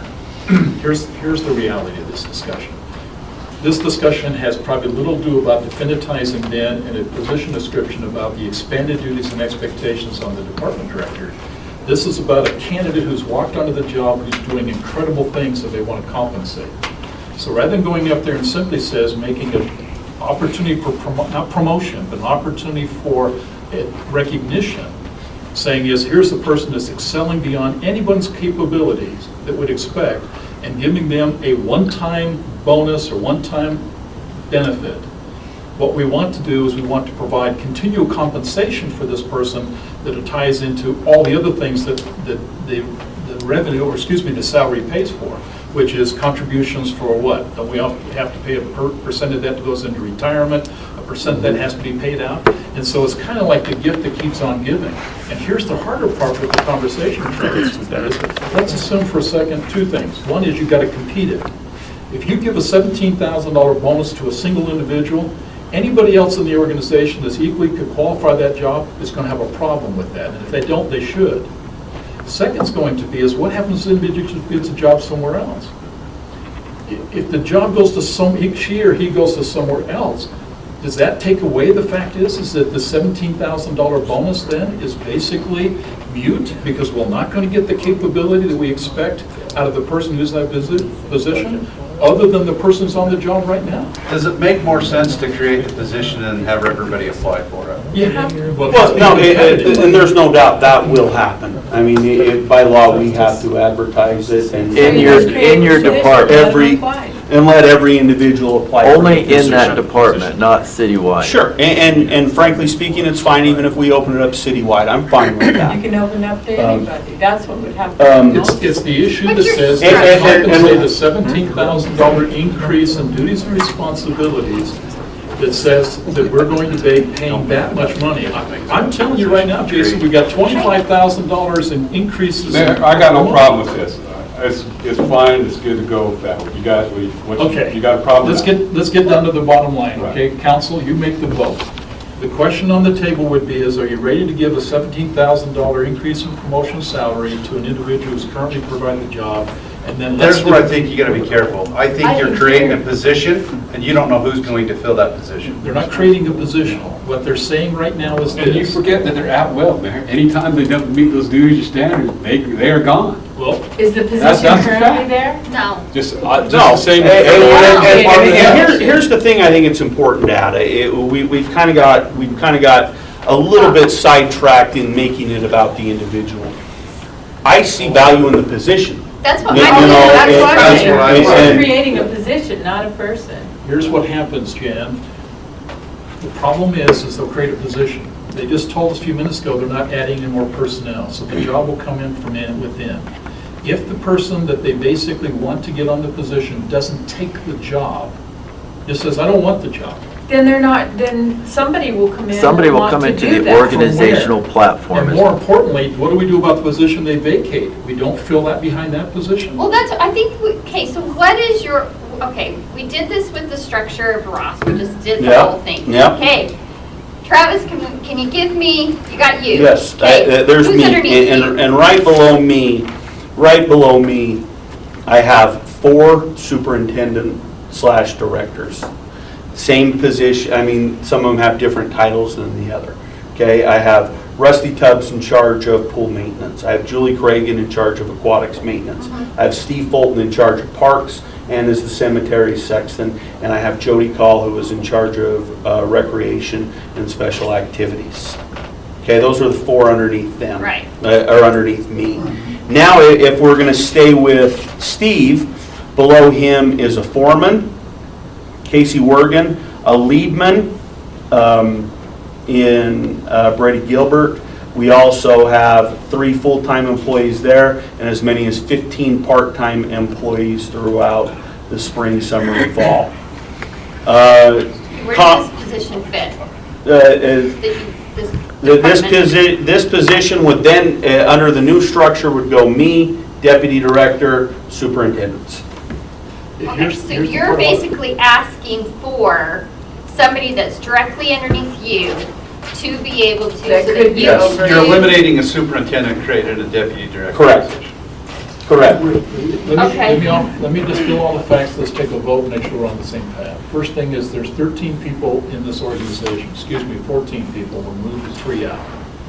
14 people versus, correct me if I'm wrong, Chief, you're sitting right now at the fire department 37, you're sitting at 43, okay, 43, 37. You're sitting right now, my numbers basic says you got 32. 32, 33, I can't Yeah. remember. you're getting there. Travis, Matt, I think you're sitting right now at around, it's hard to figure yours because you got that, but you at least got 8, 9? Yeah, and then courts, so about 12, 13. Courts, yeah, some of that in there, and this is 13 people. Okay, I'm going to correct your math a little bit. These 2 people, I'm just permanent, I'm not Okay. talking about temporaries. No, That and- temporary's coming. These individuals have deputies in large part because the deputy responsibility for the vast number of people of 30 to 40 people. The organization has a full-time staff of 14 when this conversation is over. Putting a deputy civilian, okay, at will, which is another conversation we ought to have, because at will, the city just paid out $268,000, okay, in at-will severance pays over the last couple of years. That doesn't, you don't budget for $268,000, you just do it. At least a person who's in a not at-will situation has some flexibility to have an appeal. At-will is no appeal. It's simply you're gone today, gone tomorrow if they want you to leave because you're not wearing the right clothes. The frustration I have with this at-will process would be nothing in the law says that you have to have an at-will employee as a deputy.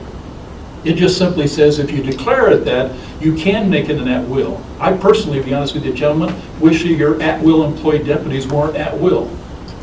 You may have to live with the complex of the council decision, but as sure in heck it shouldn't be your deputies have to deal with Every the same other problem. city in the entire state of Utah is organizationally the same exact structure.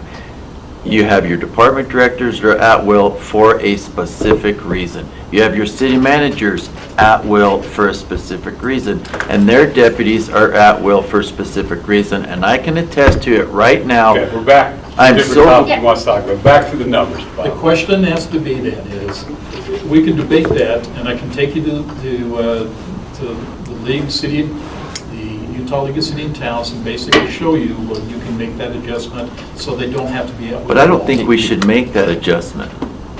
Back to the numbers. That's your discussion. So can I Here's- ask here's about the- how many, including part-time? Here's the problem with the numbers, okay? Everybody deals with citizens, but yet this position deals with 10 to 20,000 kids, every single activity center, and those 10 to 20,000 kids' parents. Okay, so you're gonna go numbers there by I outrageous support that numbers. because my wife's one of the Yeah. ones that backs that position. By all the outrageous time. numbers, this person's head and shoulders above everybody else. And to answer your question, Jan, I'll manage anywhere during the spring and summer and fall months, anywhere from 160 to 200 plus Okay, part-time so what if you employees. just cut those in quarters? You still got 40. Sure. Because I think, Mayor, what you were getting And- at, How many misleading. And I will attest, and I, How many part-timers do you have? Of 35, so we have a total staff of about It- 60. and We fluctuate between managing- 16, 70. I managing had 25 part-timers. crossing You guards. know what, let's Can't get back do down to, apples. hey, are you guys good with this? We can't do apples and oranges here. Yeah, Because I that's think tough. I think this is apples and I think this Exactly. is oranges. I'm We okay with it. Where are you cannot guys do at with it? apples and oranges. Are you okay with it, There. yes or no? That's what the mayor's looking for. $17,000 promotion. Are you ready to make that adjustment, yes or no? Okay. So, yes, I feel Okay, that. here's a yes. I'm Jan? a yes. I feel Okay. that, I think for, Okay. I mean, going over Travis's structure and How many being, people it working, impacts. and working with the, looking at the department that it is, they have been understaffed and under-organized. And I don't want to say that. I mean, I'm not being in that in a mad way. But in a way that he's got to be restructured his department to make sure that it increases with the number of activities and things that we have. The world, my world is changing. Yeah, that's what I'm And I'm gonna saying. That's be, exactly and I'm what gonna you're be saying. honest about that. I'd like to The- get Brian the and issue Joe's is- take is if too. you would have come in and basically had a different conversation that says, I needed more dollars to pay for more people so they can cover more span of control, then I'd say, let's have that dialogue. Because you are a broader organization during the summer. But that's not what we're asking here, and that's not what you said. What you basically says, I got an individual in mind, I want to pay them $17,000 promotion because I want to expand their He said responsibility. he was willing to open it up. And my end of that. No, and I don't think, Either it's way, there's It's not- direction to go. about the person. But the answer is, I'm- it's a I'm goal. I Right. think So it's you about made your the decision. organization. Okay, next topic. The way For you're me, setting it's it a up. Yeah, next topic. It is. Okay, I'm still on the docket. The next position on there is. Parks and Leadman, Parks Leadman. paid for it out of their own budget. And let's talk about that, because I know that can cause concern and issue. The reason we have funds available to be able to pay for this position out of our own budget, because it's human nature, you guys have to say, well, why do you have so much money available? The reason we can take this figure to pay for those people is, bottom line, we can't hire people for blocks in the year. Meaning, we try to bring people on in mid-March through the start of, or the end of May, and we don't get enough people to put in for it. Well, we hired everybody who applied for it, couldn't, and we have money left over. Then we lose a big part of our workforce as soon as high school starts. So think mid-August, August 15th, we have so many high school age kids that work for us. And we budget them, that group, to work until the end of September. So because of that, we do have some funds available that we can pay for this program out of it. And we've done this for 5 years, and Insanity's doing the same thing over and over again and expecting a different result. We're not getting people to come. We're just not. So that's why we had some additional money. Now the lead men, what we would do, we send out 3 crews in the Parks Department. Okay? We send out a big area mow crew that has 5 laborers, 2 heavy equipment operators, and that transports about $300,000 of equipment on a daily basis. different parks and different locations to mow and take care of. We have a small area, and that group has a leadman, okay? Our Big Mow group has a leadman. Then we have another area that, quite frankly, our foreman goes out to, and that is a different area where we take care of more of your spraying, your fertilizing, your aerating, take care of your sprinklers, all those kind of things there. And then the third area is the area that we've kind of just been inheriting through time. You know, beautification area. We call it small areas. The city building's a small area. The aquatic center's a small area. Welcome to Roy signs and things that we've got to do a better job on are in small areas. A lot of these areas are on major intersections like Riverdale Road and 1900 and places like that, where we want to take leadmen, or we want to create a position of a leadman to lead that small area group that goes out with about $85,000 to $100,000 worth of equipment. We want somebody to be able to lead them. They are made up of a full-timer and 3 part-time kids, range anywhere from 17 to 20 years of age. Okay. I'm gonna interrupt you, Travis, right here, okay? I mean, it's coming out of their own budget, it's not an increase in any way. Bob, you've been out of your own mouth a whole bunch of times. Let them manage your departments. They can do it inside their budget, you were good with it. I don't see an issue with it, especially since it's not costing us any more money. I mean, Travis can go out and do it, but our whole goal there with that topic is not to micromanage. If he can do it within his budget, let the department heads handle it and do the adjustments they need to make. And you've even made those statements. I agree. The only reason why I thought the question come up with me is that this particular budget is bottom line a employee budget. It's focused simply on employees. When we get through all of the discussion and when everything is said and done, bottom line is going to be is that we've got to also think about what's going to the residents and how much of this budget is going to be put into the infrastructure and the cost of basically keeping the city going. If we continue at a 10% per year increase, and I'm just saying is, look at what this is going. My concern, Dave, fundamentally is this.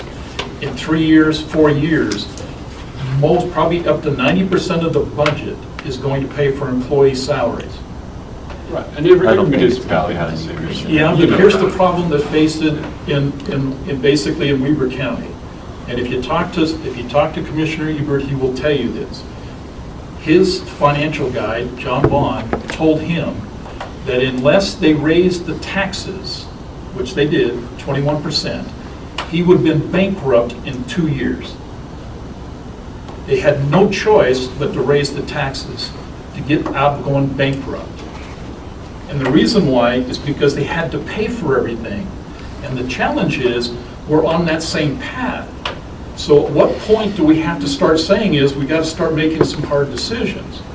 I'm not saying a lot of what you're saying doesn't make sense, but this is the gift that keeps on giving. You change the salary this year, it's going to be the same salary plus 2.5% next year. Would it be balanced this year? Yes. We'll balance the It's already budget, balanced. but it's 75% going into salary of employees. The next year, if it continues another 10%, it's 85%. When does it stop? But next year, a lot of things can change, a lot Right. of things can happen, we evaluate it. I know we need to be futuristic and look for the future, and I get that, I'll be the first one to say it. If we got a balanced budget now, we work through it, then next year, we're looking at future improvements, the Midland and 4,000, and we got, you know, property tax, we got impact fees, we got all these stuff coming up that we Yeah, but- look at it. Right, everything fluctuates. I mean, sales tax, everything is going to be, or things are going to be fluctuating. I know that you said things are kind of like more status quo, but there's still fluctuation in all of it. We And kept that all of the fluctuation revenues is what's super going flat. to- There's no evidence of that. There's no evidence in terms we're going to get any more personnel, people in the city who fundamentally is going to help compensate for sales tax. There's no information we're about to build out. We're not going to get impact fees unless we raise them. There's nothing in the franchise tax out there, and your document says it already. It's stable. There's nothing that's pointing to increase revenue, only increase expenses. That's the reality. Now, unless we want to do something pretty dramatic and make some significant changes, I see nothing on the horizon that generates more revenue. The only way the city will be chasing more revenue, council, is by you approving sales tax increases. Or, Property tax? excuse me, property tax. You actually could put a sales tax increase. Riverdale had to do that. They put a 0.025% property tax increase above what the state charges. But you have to look at a property tax increase, or we take away services. Okay. You have no choice. There's options, Bob. That's exactly what you said. I'm just seeing this train wreck coming, and I'm saying this, I don't want And to the basically. future council will have to decide, hey, you know what, you want to take care of the employees, or do you say, sorry, we got to take your step down away? I was That's a like, possibility. Another Because when we didn't possibility take care of is something that employees, you would love. Yes. You quit subsidizing the complex, there's the money, problem solved. I'm just saying, there are Tough options decision. out Okay. there. Okay? But Right. unless there's a justification that basically says this makes good sense, let me just make this comment, and you're not going to like anything I say until I'm done saying it. You put a deputy in rec and parks, then tell me why we don't put a deputy back in public works. And if you put a deputy in public works, then tell me why we don't have deputies in every one of the organizations, because it's a legitimate argument. We put superintendents in organizations because they were absent in some areas, and we wanted to stabilize and standardize, and we did that. I'm telling you, you set this thing in motion, you will not be able to stop it. I don't believe that's a proper statement. There's always a solution, And let's whatever watch it it may in be. 2 years and see what happens. Yeah, exactly. There will be solutions, whatever they may be. They might not be popular for everybody, but there are solutions. Okay, so here's what we got on the table. Council, it's your call. Lead man position is going to cost the city $2,299 increase in pay. Do you want to put in there or That's not? within his budget. Yes. it's That's within within the his budget. budget. Make a That's proper not statement increasing. of that. That's not an increase. That's That's not already within increasing. his budget. He's taking money within his own budget to. To create that. Right. Yes. That's fine. Well, don't misunderstand what I'm about to tell you. Anything that's in any budget is in fact a council decision. It doesn't make any difference. But I agree with Dave. No, I agree. We said department heads Okay. manage your budget. Yeah. Okay, then that's what he's That doing. means he's Right. giving That's up exactly something what to he's get doing. something. That's what he's is- doing. He's doing what he should be. It's doing it within his budget. Okay, next one. EO1 to EO2. This one it's part of the city policy of 1402. Public Works and Parks Department employees are eligible for an automatic promotion upon completion of certain requirements. The cost of the city for these promotions is around $2,300 an employee. I have 2 employees that have met that, those requirements, and so historically, we used to not put these in the budget, but we wanted to be more transparent and have you guys be aware of everything. So that in a sake for transparency, that's what we're trying to do here. Oh, so it's basically, it's always been in your budget. It's something that's always been there. You're just now letting us know. Well, it's always been a That's- policy. It's in the Okay. city policy. It's always Okay. been in the city. It's not my budget. It's not in the budget. Nobody has accessed it. But let me see if I understand the original question, where did it come down to this? Help me if I'm wrong. I wish you would answer just a little bit different, and it probably is the right answer. When the question was asked, is it advantageous to the city to go from an EO1 to an EO2? Giving them, because they have more diversity in their Yes. ability to do that. If the argument would have come back and says, the reason why that is, the consequences, we got to pay them more, but the benefit of that would be is they're diversified over broader pieces of equipment, so I can utilize them a lot better, then that makes sense of why it would be in the public policy, because we want to diversify their skill base, so they can go anywhere rather than be isolated in one place. And then I missaid it. That's how I should have said it, because that's 100% the case. Now they have CDL drivers, their ability to operate all equipment, their ability to help us remove Makes snow. sense. We're a better city for it. But the cost is $2,300 increased for those 2 employees. Yes. Council, okay with it? I'm okay with that. Yeah, because they're more qualified. Okay. Next. Okay, 24, we ought to just talk about the ice skating rink while we're right here, Sure. because that's a topic Just rip the Band-Aid off. for city council. Hey, I'm on board, we promised it, we did Yeah. it. Everybody here, Mary even voted for it at one time. Go ahead and proceed. Not And an we need to issue. know tonight, We told because we have a citizens lot it of was things coming, that we need to move funded for forward it. I don't even want to discuss it because it's a yes in my opinion. Because I need a decision tonight. Yes. We had a chiller that's limping along, and we're gonna most likely use the chiller, so. chiller for the So ice and. The city is committed to it, is Yes, that correct? it's, well, the council has to decide. Before Yes, we before you, came in. yes, we committed. to it. They can have it, We have 5 years. right. And we're in our 4th or 5th. Because we got a round. You have the money to do it now, we committed to do it now, we budgeted for it now, no reason to not We do looked it. into doing it and then went for ramp and got a ramp Yeah. for part of it. Where do you guys stand? Well, here's the question, let me go back to the questions I asked. The question would be is, will the IC be open on Sundays? Yes. Yes. Okay. Will the city be hiring additional personnel to staff? No. Part-time. You know, and maybe, Mayor, and we wouldn't be asking for any more budget money than that, but they would be part-time positions that would manage a lot of the operation, or like the evening ticket sales, things like that. I don't want to tell you, no, we wouldn't, and then hire 3 or 4 part-timers at $8 an hour that was within the budget. It's $58,000. Yeah. That's Without the supposed to be paid. revenue. Okay, and is the insurance, allow us to, is it compensated in the insurance bill? Yep, with no additional cost. This is not a question, this approval, that's a different discussion, Okay. but the point would be is, just want to make sure we understand going in, that's the conditions we're operating. Right. Everybody okay with that? Yes, we knew that Travis? going. Yeah.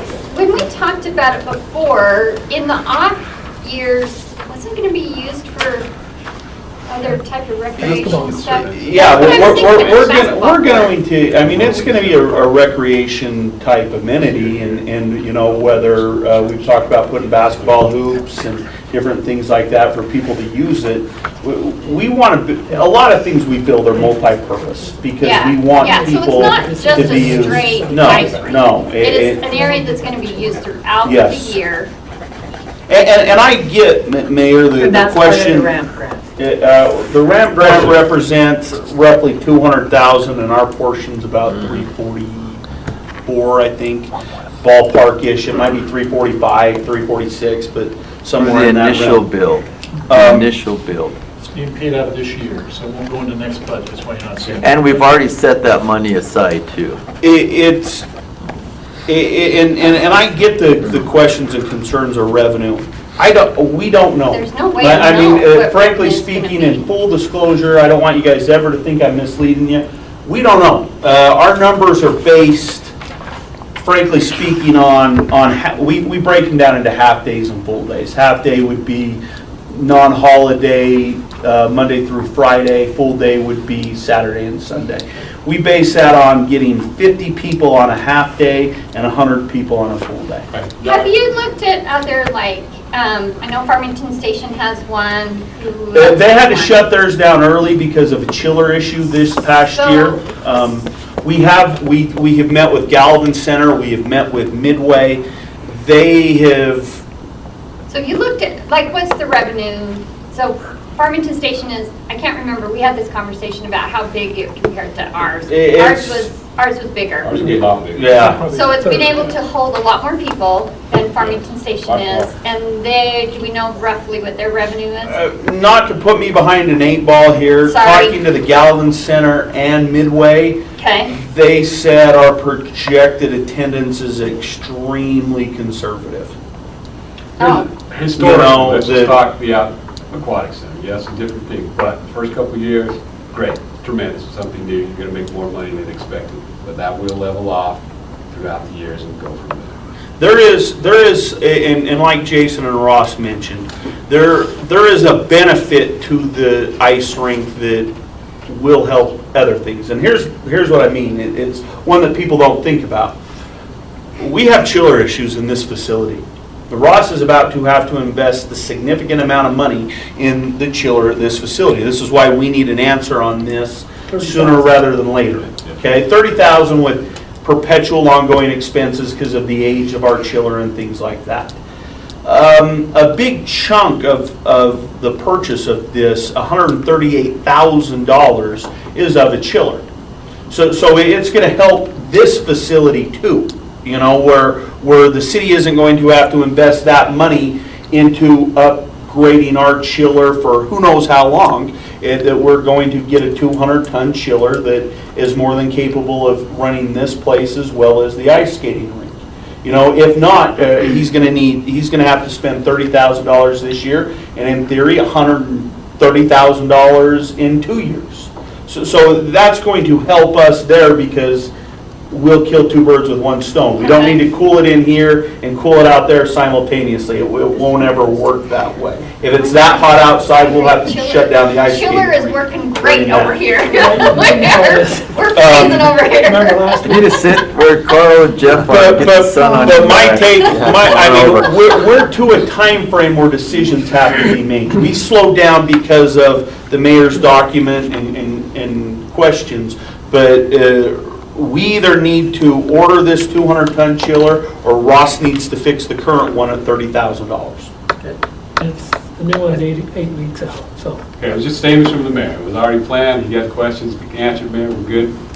For that piece, we're good. Okay. Everything's answered. Number 24, legislative. Jason? Okay, this is a hot topic. I think this is one of the mayor's big topics. Really? Was legislative. We're gonna get hot? Budget. Well, you're going if you're sitting over here. What was that, Carlene? No, What? because I'm special. How old are you now, Have- Connie? just said you won't get hot if it's super safe over there.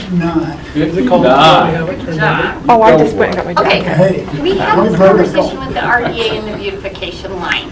We were keeping that as beautification in order to use it, not for my beautification projects. Right, we got- It was basically being saved there to be able to help the economics area in case that we needed to be able to tear down a building if a business wanted to come in, or help revitalize an area for a business to be able to come in. So it wasn't being used just for my beautification, it was actually for an economic development project or something. Right. Yeah, that's what I thought our whole conversation was when we had the RDA meeting. We did. The $250,720 is currently sitting in the RDA budget. Right, Is available, okay? and it's You're talking funded for the under- tax increment, the 250? No. No, it's a line item. It's in the Oh, budget okay, got today. it. It Yeah. basically says it's earmarked for beautification projects. However, the board, the RDA board chooses to want to spend that. right. Okay. And Okay. that's how we determine it in the RDA measure. That's right. Then this conversation says, in this budget, this is the council's budget, not the RDA budget. Okay. In the okay. council's budget, there's $174,590 in the legislative component of that budget, in which case, I believe, although not stated, 85,000 of that has been earmarked for beautification. Right, Okay. correct. So the 85,000, we just broke it up because we weren't gonna spend that. So the 85,000, Ross needed 15 Right. of it so he could do the electrical and stand some of the already existing lights that we got. Right, We put 20,000 in for our neighborhood cleanup program. right, And then we put 50,000 to municipal park. right. Okay, so the question then is, okay, then that's $85,000 of the $174,000. The question is, it was not clear how much of that was actually in there, so it was just. Yeah, we just, we Okay. added the line items because the mayor said, give me line items where the 85,000 is Okay. going. So we broke it Okay. down. Okay, cool. Also, Good, we're good. We're good on this one. Yes. We'll get to the other part of this conversation, because it's Okay. coming, okay? Okay. Can't So wait. all I'm saying is, it just needs to be broke out. I mean, we don't know. Yeah. Which is fine, Well, I mean, that's fine, it- and that just makes it more transparent as far as the line items of where. Agreed. So what but part here's the of part that that- money is not broke down? Every piece to that 174,590 is broke out. No, not the 174,590. All of Only it the piece, is. the 85,000 broke out. That's for beautification, but if you go look at legislative wages, if you go look at fuel, if you look at truck, if you look at, This is a contingency. huh? This He's is just talking contingency. Oh, you're This talking right here. just this right Yeah, here? Just the council So it's just contingency. The this. other parts are all broken out. Okay. That's about 800,000 or 900,000. Right. Let's talk about this piece of it. Right. Okay, so we got that part. Just want to make sure it's clearly understood. Because there's another piece, Matt, you're going to have to help me on, is because we left out the beautification line item out of this budget. Previous budgets had it in there, but this one doesn't. But we'll It get to was that. here in the a second. second department, yeah. Okay, so let's go to legislative wage study fund set aside for implementation. Right. And then question is, how much of the $43,100 expense founded in the legislative budget, the employee programs, is earmarked for wage? Zero. Not 1 cent of that goes into there, because you're talking two different line items. You're talking council contingency, and you're talking employee Well, I'm reading right here. It says legislative, it's under legislative, the wage study Right. fund set aside for implementation. So where's that? Right, that's It's in in a the- separate area. Where? I just took it off page 24. It's not in council contingency. That is right here. The 40, well, that's the 62, but he's talking about the 43,100. Oh, yes, that's in employee programs, a different account. So if you look at my response to that right after, it says the wage study monies are found in council Okay, contingency. so you're going to take part of the 174,000 less the 85. So, yeah, so there is, what is it, 62,590 set aside for the wage study. Okay, so maybe we better understand what's in that then. There's not Okay. enough in that. I'm just telling you To that pay right now. for the wage study that's No, coming. No. And what is the wage study that's coming going to do for us, Matt? So the wage study is to bring employees up where they should be with, in effect, that the city is not doing COLAs anymore, so we're trying to be competitive with the other cities surrounding us. Last time we did a wage study, we only raised the minimum employees on the minimum of the pay scale. It was about $160,000 just to do that. But the last time, we also didn't have raises for so many years as well. So I'm hoping that was a little bit steep.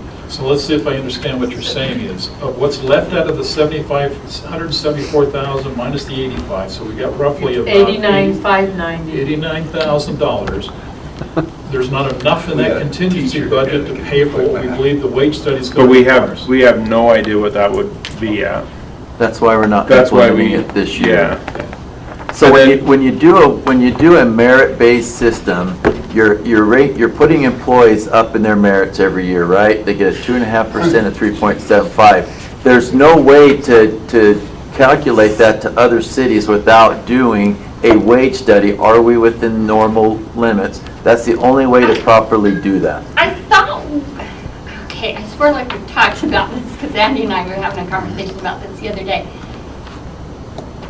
Did we or did we not do a salary survey a couple We- years ago? Or did we talk about it and then, because that's where I got confused. And so we decided to hold off because we did the steps, right? So we put the steps in place. So we decided to hold off with the salary survey Right. because we put the steps in place. Right. Okay, so we've got the steps in place, but we still want to do a wage study or a salary Every survey. 2 or Yeah. 3 years, you should do a wage study to see if you're comparable to other municipalities. Okay, and the last time we did it was when, I Matt? believe But I 3, thought 4 we, years ago. but I thought when we 4 put years the ago. steps in place, that we still did a comparison.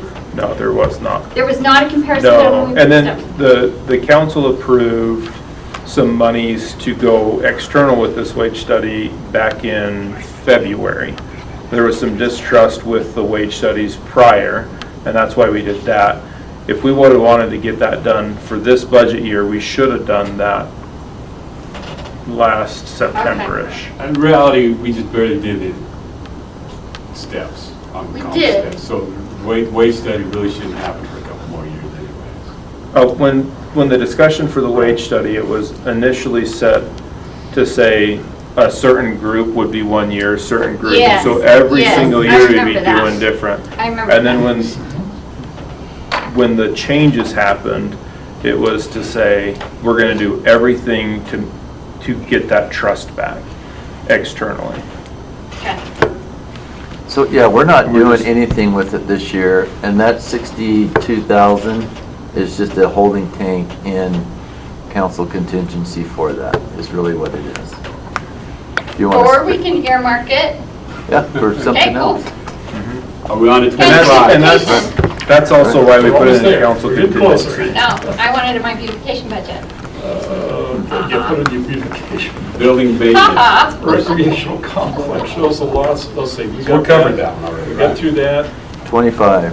We got down through 25 and 26. The question would be is how much of the 201,615 employee pay increase was contributed to the master program? That was a $54,000 Correct. Okay. increase. And that's also in the policy, city policy. Okay. Okay, Parks and Recreation, I think we got through all that. All right. Let's talk about general fund revenues. Is the 55,000 adjustment, is the 55 adjustment to requested budget, talking about page 34? Yeah. Expect to sell the old fire truck, if so, how much, if so, what is the other 42,000? So the $42,000 would be the sale of the city manager's vehicle, so you see the offset in the expenses. Okay. And so, you're only expected to basically pick up $17,000 out of the little fire truck?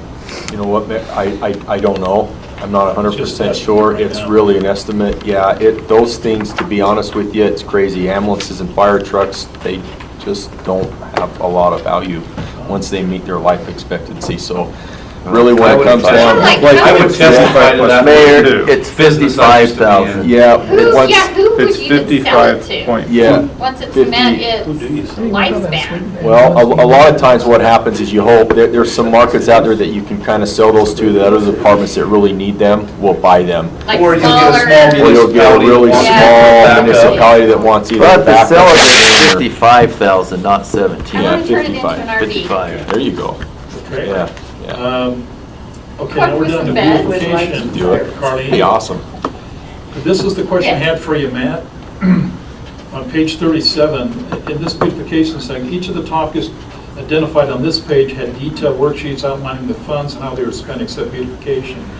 Fiscal year 18 budget documents include a detailed outbreak of the beautification. We did. This one That is didn't. correct. And the reason why we took beautification out of the budget, detailed budget sheet is? It's because it's not an authoritative body to go spend money, so that's why we put it into the council, into the legislative budget.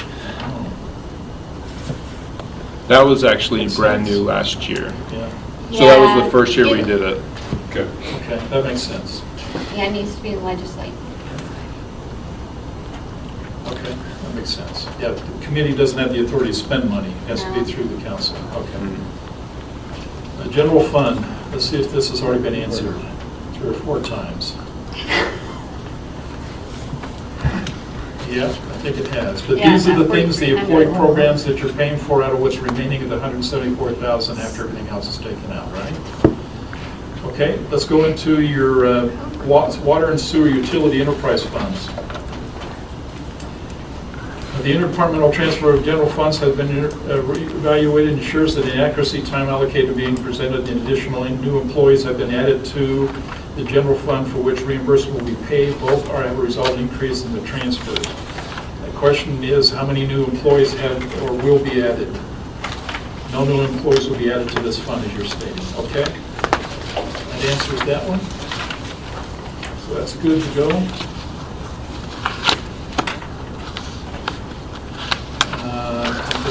Yeah, okay, we'll come to that one. Operations, water meters.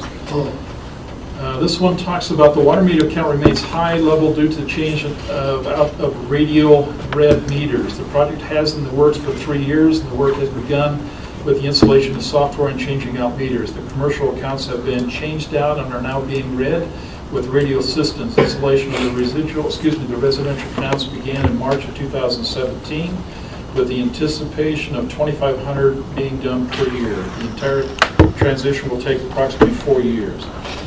Earlier discussions indicated the city, earlier discussion indicated city that there was an additional funding to accelerate the change out of the water meters, correct? Mhm. Oh, yeah. Has this plan changed? No. So instead of being 4 years, how long do you think it's going to take to change them all out? We're shooting for a year, 1 more year? 1 year from July, Okay. And that would have been the 4th year, right? For the 3rd year. third year. 3rd year. Well, we've been at it since 2017, so we're in 2018, 25 got done, 2019. So you're saying next year, if this is approved, you'll have these all done? Is all the water meter change-out process being funded through the water and sewer utility fund? Yes. So all that's being done, paid off that way? Okay. Okay.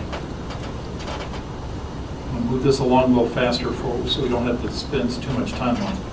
Utility Enterprise Fund, revenue, meter, water sales adjustments to request the budget. Is the projected revenue increase of $350,000 a result of the city's request to increase cost of water according to the table located on page 66? So by raising $2 more, It was $2, So we spoke about the $2 for the meters and then capital improvements. And then there's the side for the usage that went up a penny, 2 pennies, because there's 4 tiers. So $300,000 was for the $2, and the $50,000 was for the usage to cover the Weber Basin water and one other fee. Okay, so you explained where the dollars is, and it is all part of that process. It's Yeah. probably the next question that's going to be relevant. Number 73, utility enterprise water sewer operations, water meters adjustment to request budget is $200,000. It is the question, it is the original request of $243,430 plus $200,000 increase totaling the total cost of $443,430 earmarked for purchasing water meters. Is any of the money that we're talking about earmarked to purchase water meters? Yes. Yes. Okay.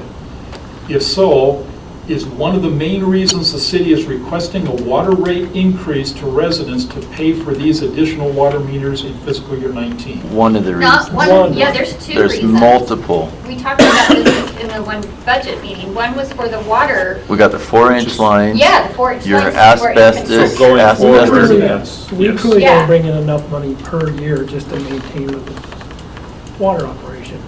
We actually go in the hole every year. Change all the water meters and to start putting in to Water change, lines. yeah, water lines for our infrastructure. And if you also remember, we were the lowest city in 3 counties when it comes to our water rates. Yeah, That's why we Which, I mean, distract I so many don't- car I'm not- washes, is we have a water rate. Bring it on!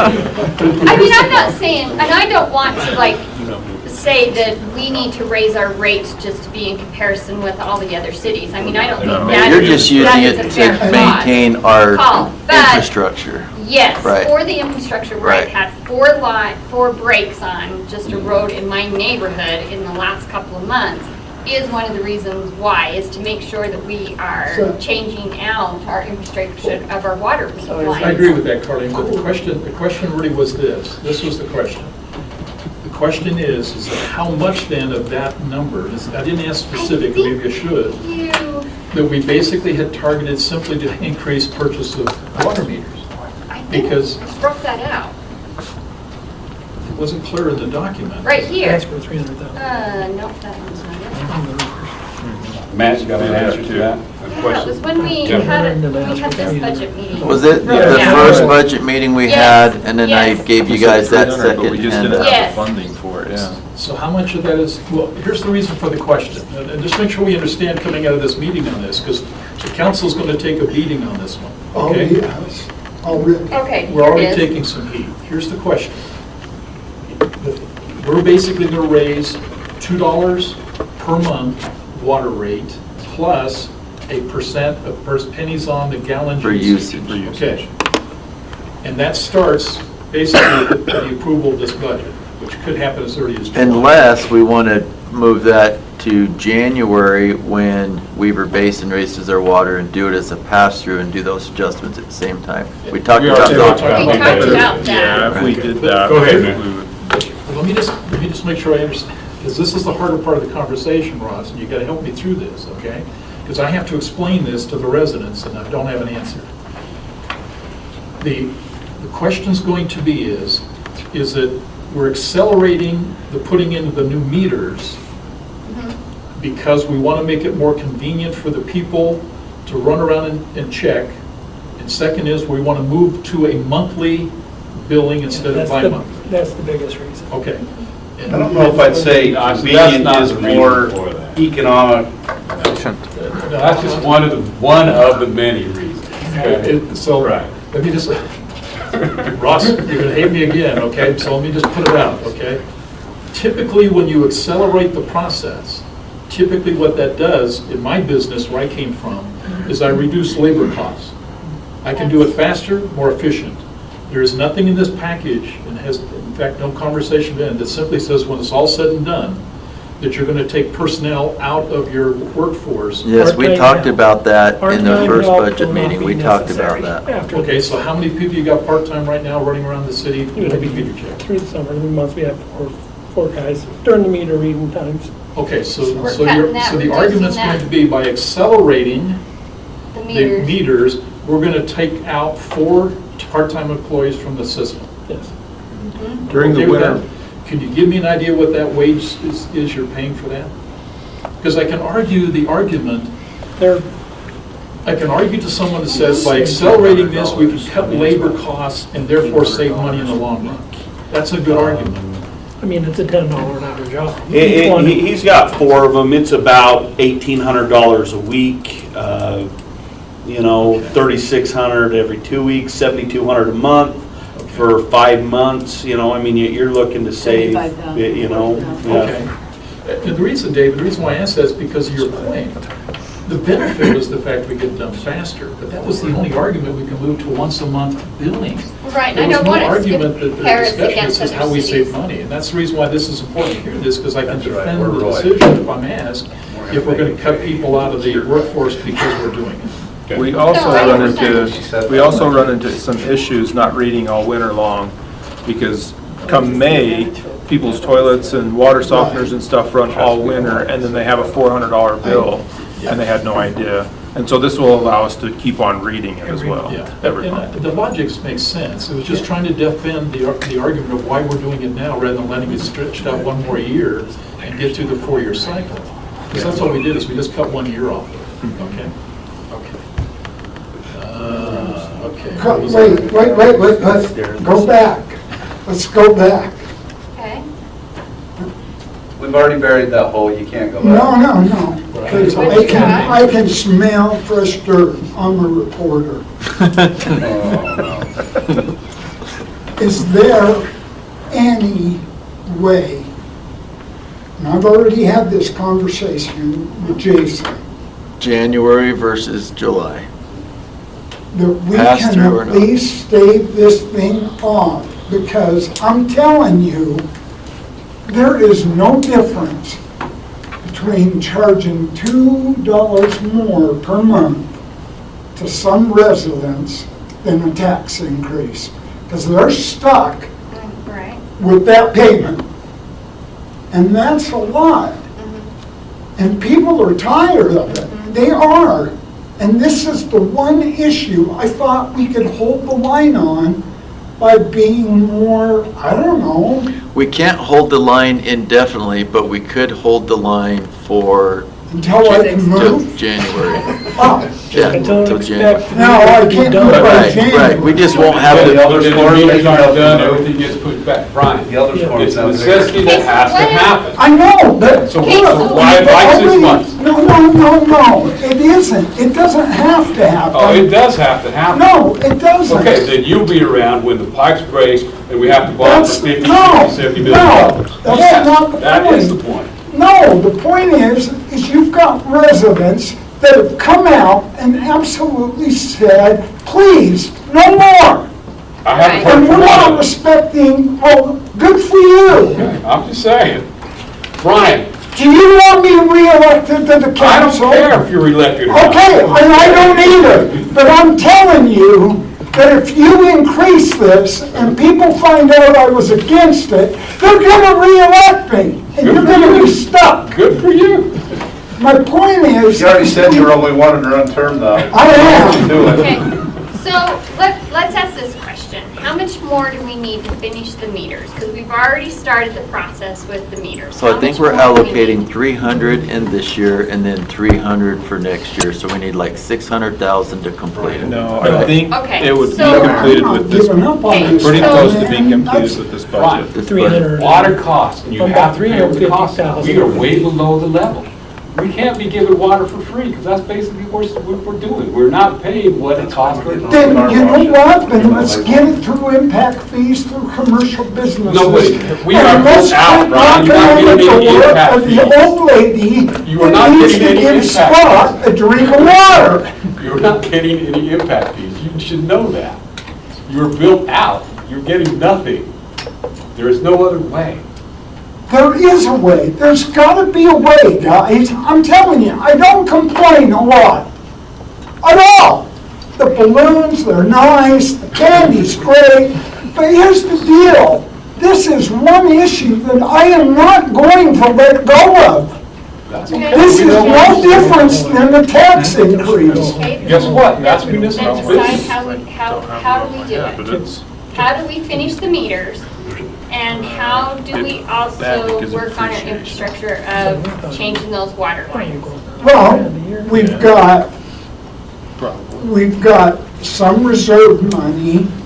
If we move from 18 to 15, we've That's got true. some money That's there. 90 grand. That could, 90 Okay. grand, Okay. that could be used to offset this cost. Okay? I agree I with you. agree. I will say one thing, I worked for the water department of Bountiful, and we had subdivisions that had asbestos pipe in it, and when one went, the whole damn subdivision went, and it cost the city tons of money. Ron, we're an They couldn't 80-year-old get, city. But they you know couldn't get the what? stuff out of there fast enough. Again, wait a minute though, this $2 increase isn't gonna go to just put in new pipe, because we've already got budgeted for new pipe. New meters, not new New pipe. meters, not new pipe. We talked about a strategic plan. We don't have no plan to start My replacing my pipes. water line project got cut. All you want to do is push it away 4 years so you don't have to deal with it. Put it on somebody else. That's not right. Jeff, Brian. No, I think That is not the way I roll. You don't know me very well. All you're doing is delaying You really the don't. cost Shame more on you. higher for somebody You ought else to down figure the me road. out by now. Down the I road, pick Brian. and choose my fights, and this is one that I'm not gonna give up I think on. what Brian wants to do is just Yeah. suspend it for 6 months, use it as a pass-through when Weber Basin Water raises their waters, use it as a pass-through. We don't get the water meters replaced, you know, but we just put the 300. So, I mean, I don't want to Hey, it's increase, not but I bad. don't want to have a catastrophe in the city when lines start breaking. Plus, I can supply you enough water with a 4-inch line to your house, but I can't supply him enough water to No, put no, your house out I'm when it not, starts. and you know why? I don't know why we keep going back to that, because the $2 increase, all of that money is not going to replace lines, is it? It's gonna, after the meters are done, yes, the next year it'll go towards water lines. Okay, next year. But But We got to get the meters done we gotta get the first. meters done first. That's why I was asking how much money we need for the meters. to get 300,000, the about meters done. 350 it's gonna cost. I Okay, think so what Brian's if just we basically did- saying 6 months. what Just if hold we it 6 did months a and use it as dollar? a What if pass-through. we Is that did what a you're saying? dollar Yes. instead of, not 4 years. But I'm gonna tell you right now, basically, a water fund, we go 100,000 into the fund balance without no. We've been projects. operating and doing capital projects off of some bonding that we did years ago. And so that's what's kept things liquid. And over time, all that liquidity is dried up. And so now, when he comes up with these projects, we don't have the liquidity to be paying out these capital projects. We also have to come up with a ratio because we do have a water bond out there, and if our ratios aren't in line, they'll call the bond, which means we have to come up with $4 million. And that's where Ross and Matt's saying, we're running, all of our expenditures, we don't have the income or the revenue that meets them. So that's why we're looking at raising the water rates. Basically, I think the $1 million question is, can we just wait for 6 months and do it as a pass-through? When Weber Basin Water raises theirs, we stick with the same amount for the water meters. We won't be done early. That's basically where we're at. I think if we, Council, what do you want to do? okay, what if we only, So will it put it What if back we did 6 $1? months, or will it put it back 2 years? if we did a dollar? Can we rob Peter to pay Paul somewhere? Yeah? Well, Fund we balance. could do that, that's just like what Brian said. You do it out of fund We balance. take the 3% from our dropping from That's 18 to 15. So, where do And I then, sign? So do But that's that only and do the 90,000. increase in January, is what you said. if you're piggybacking the increase off of Weber Basin Water, you're having a, $100,000 increase and then no, we You're- don't do an increase. in No, December. we do an increase. If we do it off of December and try to piggyback off of Still Weber have to do Basin, it. The problem the numbers is, won't add up. is you're not Say that hitting again, residents. Matt. If you do the increase in December to piggyback off of what Weber Basin Water is increasing us, you're gonna increase a substantially amount more than what they are increasing. The numbers just won't add up. The city needs to retain a portion of that for ongoing development needs. So to simply piggyback, the numbers aren't gonna be there. So Matt's We saying it's not can. gonna only be a pass-through, we need to charge the $2, and you do that on top of Weaver Basin's water increase, but we do it at the same time, is that So what it could be a you- $5 if you- a month increase. Exactly. Yeah, Right.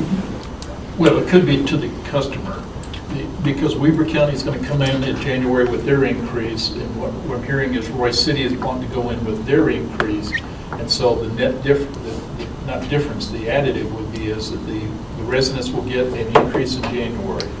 It will just be a little bigger than $2 an hour. or So why don't we take the 90,000 out of the 3% to get the water meters done and delay the $2 until December, until January? yeah, we can do that. You'd That's, have to take $200,000 out because that's what the increase was for.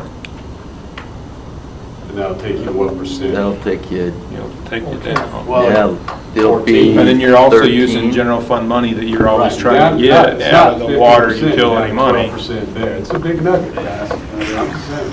It's possible if you want to do it. If 200,000 is the increase, the Or 90 push, is only or halfway push there. back buying the meters. If you push it If back you- another year, we just get what we can, that was the original plan anyway, we're just trying to accelerate that. You could, and then you would delay the capital improvements that Ross is needing to do as well. So if we wait till next year to increase, you're going to delay the capital Right, improvements even prices go further. up with inflation. It just makes it more. Council, what do you want to do? I don't know. Any direction? That's a tough Okay, one. I don't know. I, It's Brian, like- here's my, I wasn't a problem. I thought you were just saying not do it at all, okay? So I wasn't aware that you move back 6. I'm all right with going down, taking it out of the general fund, taking it down 12, 13%, delay that, and still increase the fees at that time. Because really, we got nothing big in I the get general nervous fund to going use that that. low. I don't like taking out of the general fund. For that, I'll give you half of my Snickers. Why don't you want to take it out of general fund? Just because that's where we're always struggling from, to make things balance out. And the utility funds is paid for by the water bills and things, and the general fund is police, fire, recreation, Something where else. we're kind of struggling. I mean, it makes sense. It does. And so you're making the people that use the water pay for the water. Correct. So it comes down to this. It comes down to, if we're going to basically, as a council, agree that it's going to be an increase collectively, not individually. Does the increase happen on July, or does it happen in January? What's that do to you, Ross, pushing it back to January in the plan and scheme of things? Just puts everything 6 months behind, that's all. I mean, Probably even pushes it more than that, because then you're in wintertime and you're not replacing. we're not gonna get nothing. So you not only push 6 You're a year months, you behind, push, but- yeah, you're a you push year almost a year, 10 months. spring, we Call probably it. get started.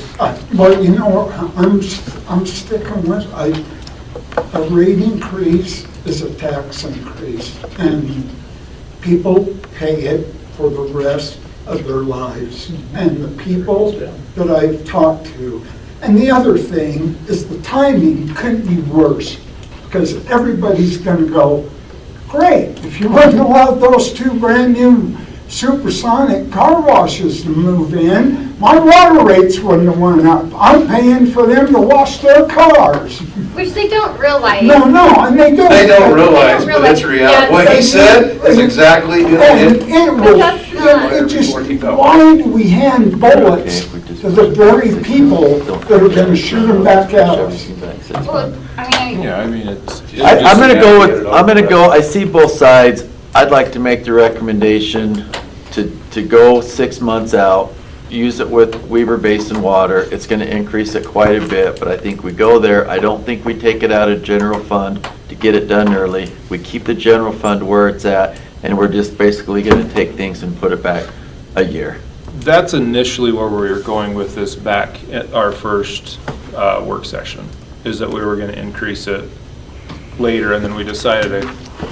We know how we got here. All right, I'm okay with, let's just do that. It put it back 1 year, but not 2 years. We put it back a year, yeah. We may finish at the same time as we So, normally okay, let's do do. that. All right, good. Still going into effect, but it won't take effect till January. Win and Roy. And didn't work on them now. Should we do a resolution now to coincide with the revenues of the Yes, budget, though? yes. So we need to do the resolution now to increase it If you for put in the document January. indicating this will take place in January. I think you're Okay. good. As a pass-through and operational But the cost. 200,000 is still in there for the No. Well, No, the original 200,000 for But the I'll have start, to take the other start out. process. Yes, Correct. yes. Okay. Okay. We're almost there. Sorry, stormwater drains, talking about why is the need to hire another equipment operator? What will the additional cost be?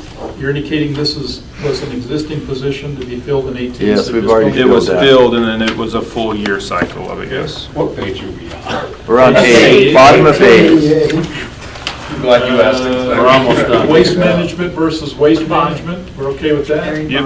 Okay, let's talk Hey, about hey, IT. time out for waste management for a second. What would it do to us to up to weekly recycle dumps?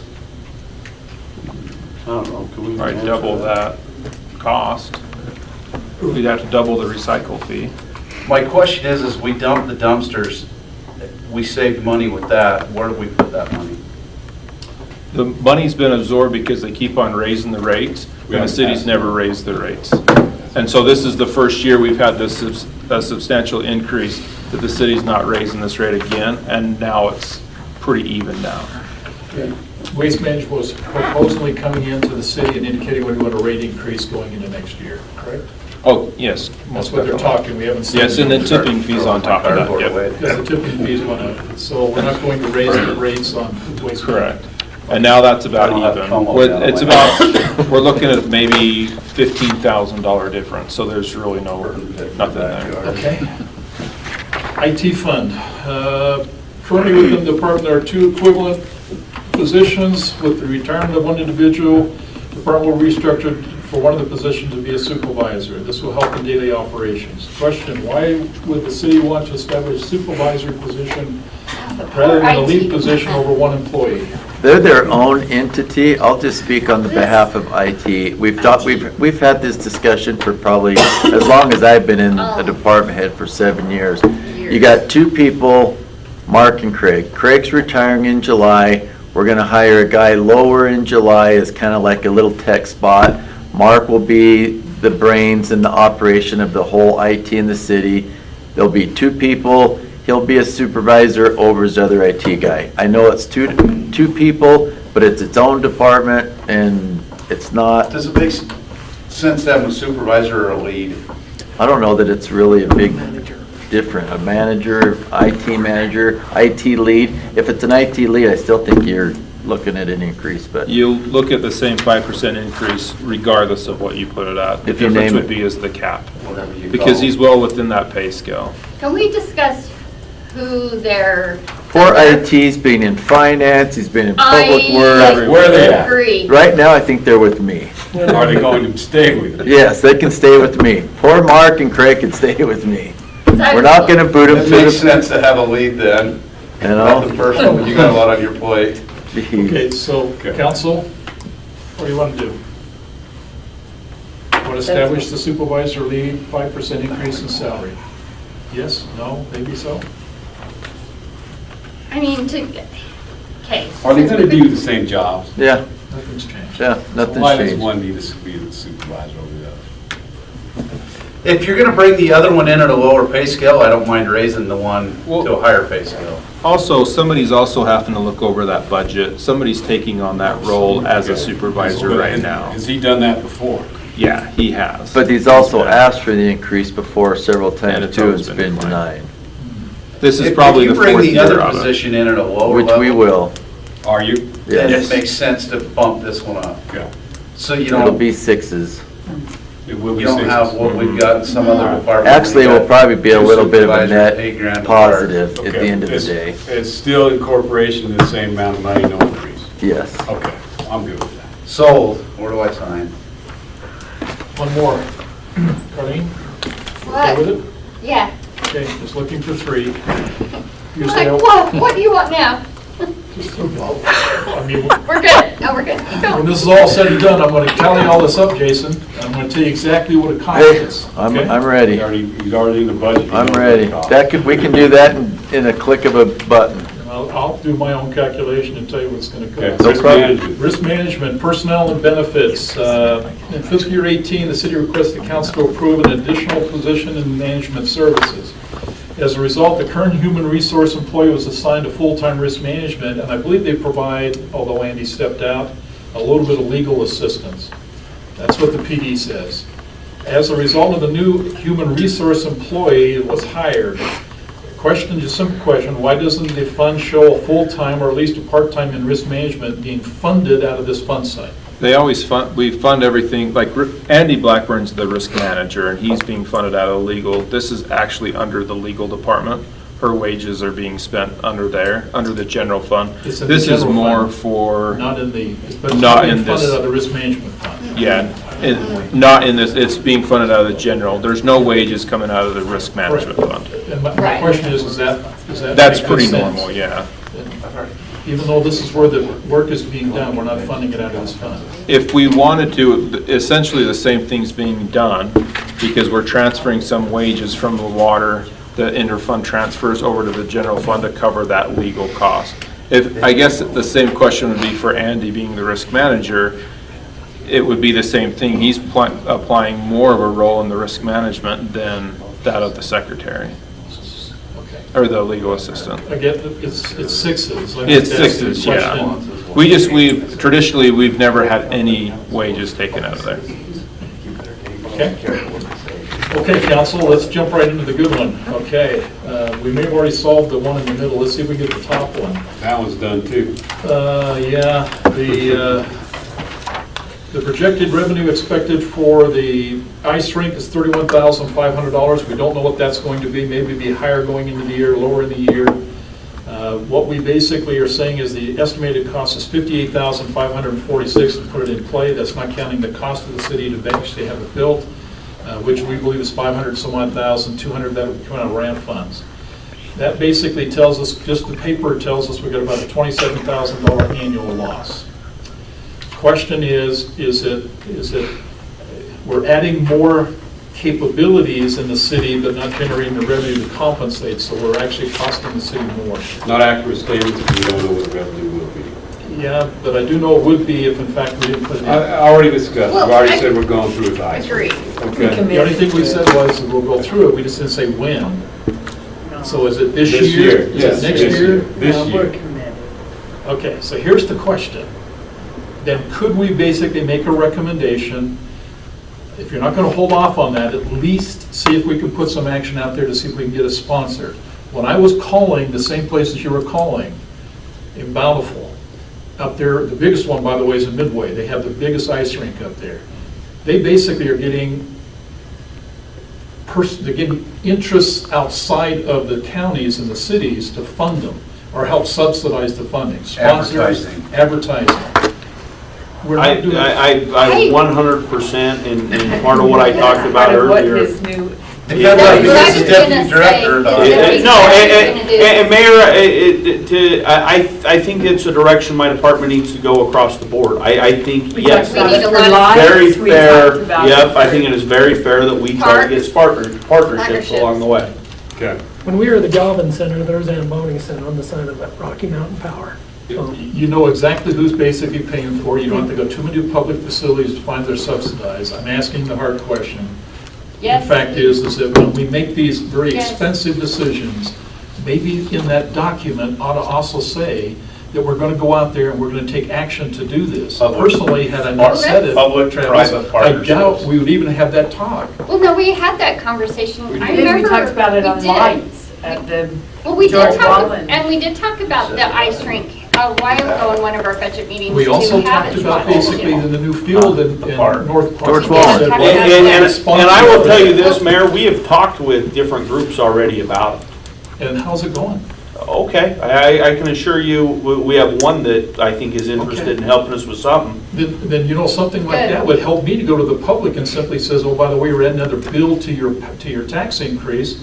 If you basically says, oh, by the way, we're gonna reach out and touch people, and guess what?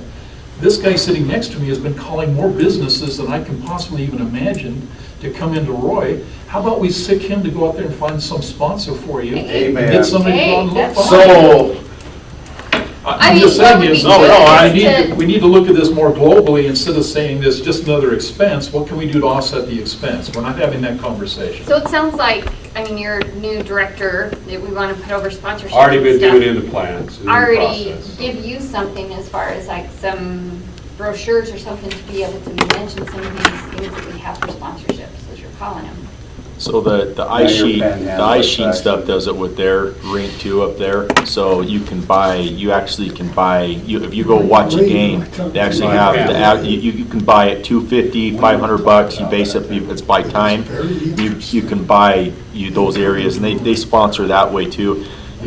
But that's an all year long sponsorship, it's a little bit different, but. Oh, I don't Yeah, know. I got some real insight when I was talking with So these just- people. They do some really great things. We're not even close to that. Yeah. I Okay, think that complex needs to help us discussion, with I think the we got that one, whatever that one's gonna come out to be is to go. And the last one talks about a tax reduction. Okay. Let's just put, it's the hardest question, we'll probably be through this one rather quickly. The bottom line would be is that we're paying high property tax. In a meeting that they had done on ICSC, the conversation come from developers says, Roy has two big problems. One is which we have too high property taxes. And that issue is going to hinder our ability to basically bring in new business. Was that in this last year? That's when we talked to Woodbury. The two things he talked about was the processes and property taxes. So the issue would be is that we got I too don't high remember property property tax. tax. That's not the first time I've heard the I don't conversation. remember the There's some property internal tax things that have to be part. addressed as well, but the issue would be is we got to fix it, if we want to fix it. The answer, at least the start of the answer would be is if we can reduce the property taxes by 4%, maybe, just maybe by 4%, we can get it down where we're competitive with Clinton, well, not quite Clinton, but definitely with Clearfield, and trying to find out a way by which we can try to use that as an avenue to get business in. 4%. So where do we get it? We take it out of the legislative budget, the contingency budget, which means we give up something. No, we're not, we're not going to reduce property taxes. Your economic development business thing isn't based on property taxes because it's too high a business to come in. We are built out. That's why we don't have new businesses coming in, guys. It doesn't have to do with the property tax. Well, then having said that, Dave, here's the challenge. We see no more revenue increases coming to us, which means all the additional expenses that are going to be coming, 2.5% plus up to 3.75% in pay increases coming to our employees alone. If that equates to $300,000 every year, there's no revenue to compensate that. We hadn't even seen what the wage survey is going to do to us, Matt, which is why I'm so interested in that. That could tip that one even more. So I need to get the revenue stream coming in to compensate for the expenses. If we don't, let me repeat the conversation the commissioner said. Their analysis said that Weaver County would have in fact been bankrupt in 2 years. Because they spent $850,000 on economic development studies that show nothing in return. Well, that's probably true. They didn't spend wisely. But Mayor, if I may, respectfully, I think you're contradicting yourself, because if you're saying at one point, we're having a hard time sustainability of employees, and then on the second hand, you're saying you're saying cut taxes by 4%, you're basically putting us 4% in the hole for next year for wages. Yes. That's not It's gonna only- work. It's only because, here's what I'm saying is that what are we putting in the contingency budget? This is the legislative contingency budget that maybe we don't need to do. Yeah, we've got municipal, we've got Any the tax water reduction meters, we've got the puts you behind in the $20,000 whole staff. beautification, we have $64,000 for the, Perfect. Let's talk about beautification. okay? If you can't bring the businesses in, why are we basically spending not only $885,000 in beautification in that budget, but $275,000 available in the RDA board, okay, to be able to spend on beautification? If we can't use that to bring businesses Yeah, I in. think we can bring businesses in. We have $2 million sitting in an That's what I was RDA gonna say. I'd account almost rather use our RDA money to attract businesses. that hasn't been spent in 10 years. We have had, okay, Who but wants that's to- not, Council, who wants to reduce property taxes? Question put it in. That's not probably a good question. It is a question, because that's what he's asking. That's exactly what I'm Well, saying. I would, then, yeah, I want to do it, but I don't want to do it for the sake of what has to be given up. I don't want But in to. turn, you know, I don't know, maybe Joe has called some businesses. I've called a lot. If I gave you the list, it'd be as long as your arm. Okay? And some of these people are not easy to find, I'm telling you. Old Spaghetti Factory, found the guy up in Portland. Took me a while, but, we found him. And they do say much the same thing. Hey, it's not time to move, or we've looked at other communities, but not Roy. What's your incentives? And we don't want to give away things. I know that. But man, it wouldn't hurt if we could at least be competitive with some of these neighbors. Really. We went out there basically and went after a theater company. We have courted that theater company now for over, I'd say, a year and a half now. When I was in the last meeting with him, and Jason, you were there with him, when he basically says they were thinking about going to Clinton and not Roy, and we got them thinking about coming to Roy almost a year ago, and they're now thinking going to Clinton. What the heck has Clinton got going over there? Yeah, but I don't think he specifically said Clinton. He just said another city out west. He said Clinton. But then when we were at ICSC, Mayor, there's some new information Oh, I with got this. that too. I So shared that with that's them. not, so. That theater company almost cost misleading. Woodbury a big development. It's misleading. Well, no, I think it's indicative of the problem, and how do we fix the problem? Because we're not doing well in terms of bringing business in. We've got to bring up the sales tax revenue. We have got to do that. We do, but I think we need to use our RDA money better. We've got $2 million sitting in there that, could we use that to attract some business? Yeah, that's what it's for, that's the whole point of the RDA. And let's talk about RDA budget right now, because we still need to talk about that. Let's put this one to bed. Yeah, we just need to I don't want to do it, Joe doesn't want to do it, ladies. I don't want to. Okay. All It's right, good so to we're go as there. it is. All right, You don't want to decrease. okay. The reason we did it was for salaries.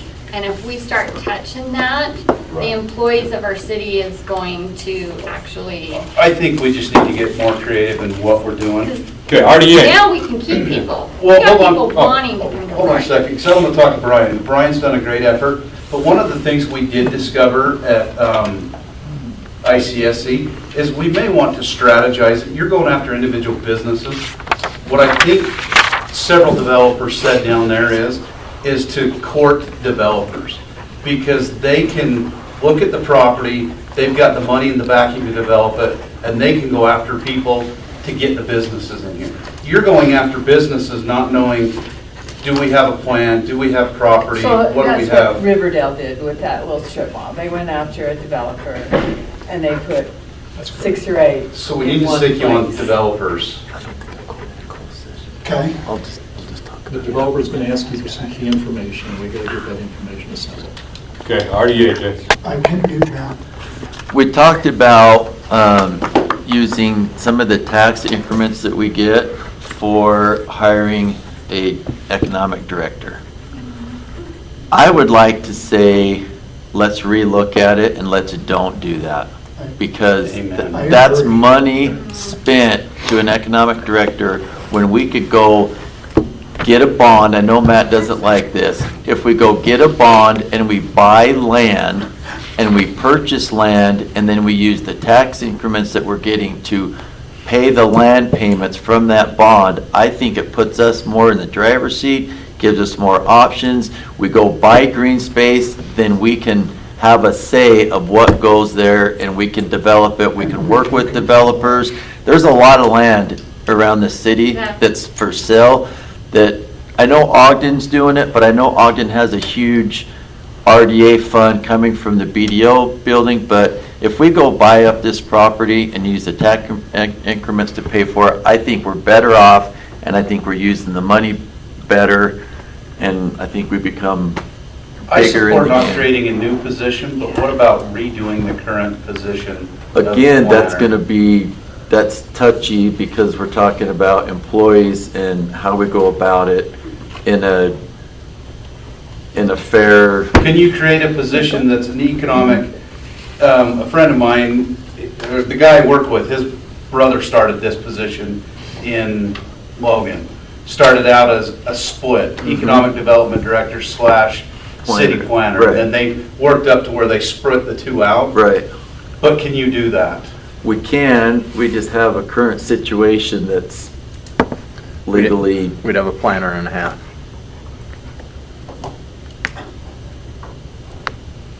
Okay, but I think you're. I just say right now, no. I don't feel like we need to create an economic, Just save the money for the business opportunities that come. yeah, no. We've done it a couple of times and it hasn't really worked. so tomorrow, out can I best go for us. purchase $12 million from property? Of Just course teasing. you can. Hold on. First thing is, it's company Find a specific, that's an cemetery. RDA board discussion, not a council Right, discussion. right. So let's be careful. Right, Let's, but at least at this stage of the discussion, he's asking, I don't want to hire another person. So in general, we won't hire another person. How we choose to spend that RDA funds needs to come through the board. yep. So let's work with that side, Okay. okay? I agree. Are we okay with everything? Yep, Okay. budget wise. And just a Everybody little, okay? just a little caveat, all we're doing tonight is giving direction. The final decisions will all be made when we come back with a budget to be Yes. presented to You council. know, if they take everything that we Okay. said and put it into the budget document, that'll be what you'll see hopefully on Thursday or Friday. And that'll be the document we'll ask for approval with public comments on Tuesday. Okay, okay, we do have a small issue with June 5th, and here is the issue. The state auditors will not release the new property tax rate until the 8th or 9th of June. So we won't get the new property tax rate, which is crucial to balancing this budget. So we looked at last year's We didn't and, do it until closer to the end of June. right, It's usually But the aren't last you, meeting. don't- Yeah. it doesn't have to be approved by a certain time? the Has to be 19th. approved by the 22nd, and this When time, is the second council this year they meeting? changed. The it. 19th. Yeah, 19th. I'm not gonna be here. The 19th. Huh? Better be three of you. Okay, we can Okay, move- Let's put it on record right now, I'm not gonna be We here. can so I'm move not trying council to the avoid 12th. vote. That's, you want? that's what I was just gonna say. We don't have to have it You can move on it. that Tuesday, the 19th. We could do it Wednesday, the 20th. We could do it a couple days before, a couple days after. We just won't have the new state tax rate until probably the 9th or 10th. Andy, help us with this. I think the law basically states that the city establishes a city council meetings. Those dates are established in advance, I'll be gone. which means the first Tuesday of the month, the third Tuesday of the month. You can call a special meeting, Right. okay, which we can call, and you can actually, the law says, I believe, you can actually miss a council meeting, miss council meeting a month, but you have to at least have one council meeting every month. So if you want to guide through that policy of what we can do, we need to call a special meeting, so we got enough, we got to have three of you. Well, let's go back to the 19th. If we can set up. What about a call-in- call-in? We could do that. Yes, Yeah. and put it on the record right now, I'm gonna Yep. call in. Yep, I'll we a could do video that. conference. We could do that, we could do it that way too. Can I call it? Yes, yes. You got Yes. some more, hang yeah, on, honey. Yeah. Don't make it for you, answer the phone. Okay. He doesn't work here. So we could keep it on the 19th, and we'll just put in, Morgan and Andy, we'll just put in that we got two council members calling in, and we can do it that way. Then we just have to do our notice a little different than a regular, but we have to notice as an electronic meeting. Is our phone system? Hey, yeah, We've done it is your before. computer system set up for like a WebEx call-in, or? Well, we've done it before. The problem is, we just got to make sure we notice it as an electronic meeting. And so we have to put a different notice in the newspaper. That's why So- you That's couldn't. why So I that's what happened couldn't get in before. on the last one. Yep. Yeah, no, we'll. Okay, so. I just want to make sure it's set up to where two people can call in. Is it like a conference? We'd have to ask Mark. We'll set it up. Yes. We got plenty of time, But I we'll would have it think set so. up. If all else fails, I'll help you set it up as a WebEx to where she could call in on her computer. I was just use your iPad to call in. Hey, we got IT, they'll figure it out. You could FaceTime. Mirror image. And So we'll have do- a supervisor. Yeah, yeah. We might have a week Let's left. just have final comments, and let's move into our closed door. Okay. Okay, think we're- Yeah, I'll tell him. just a I'll tell quick him. question. Travis, help me. The 62,590 for municipal, that'll bring in what? Just so I can, You know, we're obviously we're gonna enhance the walking trail first and foremost. Some of that is, it's the oldest walking trail we have in the city, and some of it's starting to fall apart. So first and foremost, we're gonna enhance the walking trail. We're gonna look to put in some benches, and we're gonna look to do some potential concrete work up around the Pavilion Bowery area. You talked to me about wobbly tables. Tables aren't our problem. Our table is the more, we gotta do some stuff with the cement up there. That concrete. It's, the concrete's not as level as we need it to Probably be. hasn't been done for Um, a while. That's what we've kind of earmarked for that project is partial fixing of the walking trail, benches along the walking trail, and some concrete work in the Pavilion Bowery areas. Joe's distracting me, I'm sorry. No, that's okay. Sidewalk Okay. and tables. Where'd you get that shirt? That's actually. But we can also talk about municipal and the funds spent to Yeah. better utilize the money. I don't know that we're really prepared, like with the plan for municipal, but we got money set aside for Brian, birthday boy Don't get sesh. distracted. You got work Anything to else?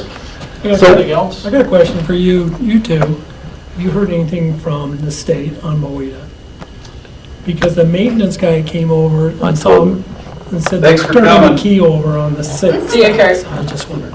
I'm waiting, we're actually waiting for Buxton. Yeah, to and get I the actually light. sent him a text message this last Memorial weekend. It just says, hey, just let me know. So nothing. So we're trying, hey, we're not gonna go into a closed session. Maintenance guy's here. Maintenance says he's having a meeting So- on the 6th. Let's just make sure we have, let's just make sure. I'll tell you my everybody okay. leadership role. Everybody got their issues? I think the intent now would be, as this, Jason says, he will make the modifications to the budget. When he does, it'll come to us. Looks like we may not have all the data until following week. So when do you expect now to give us a preliminary budget? Can we have it done Or a by, final budget, sorry. I'll have to go through the whole thing. Everything's pretty hopefully much by the next same week. except for the one. how about, issue can we, by Friday, can we just have, Well, just, they want to or do some maybe, table No, set, probably they want to do not something the with whole the table. document, We'll no, work so on after it. you do the whole document, Okay, so by next week, Well, you don't we'll, have to have it if we're not going to meet to Right. approve. to the 19th. Right. Yeah, I'll have it to you, obviously, prior to that. Okay.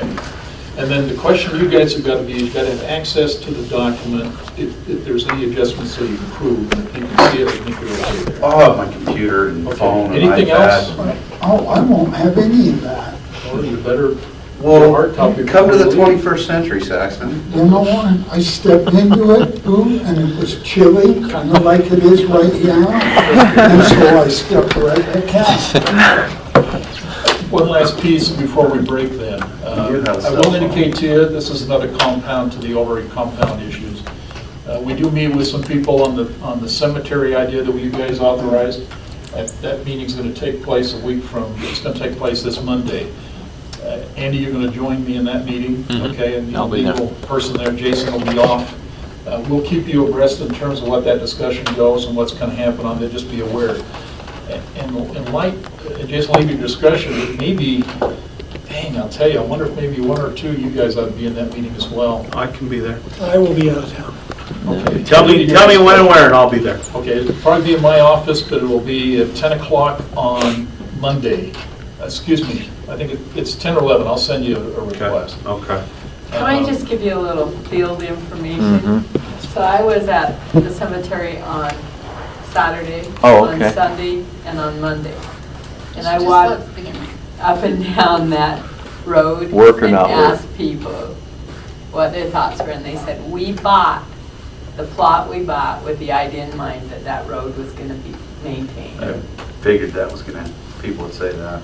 So Which this is where makes- we're not makes making everybody total happy. sense. It We're does. gonna make people upset because they Makes bought total that, sense. but then you're gonna have people happy because we are actually increasing the plots. Well, and these are two separate discussions right now. That's correct. That was a conversation that the city got a tasking for, to come back to the council and discuss the issue about maybe the pros and cons on the existing.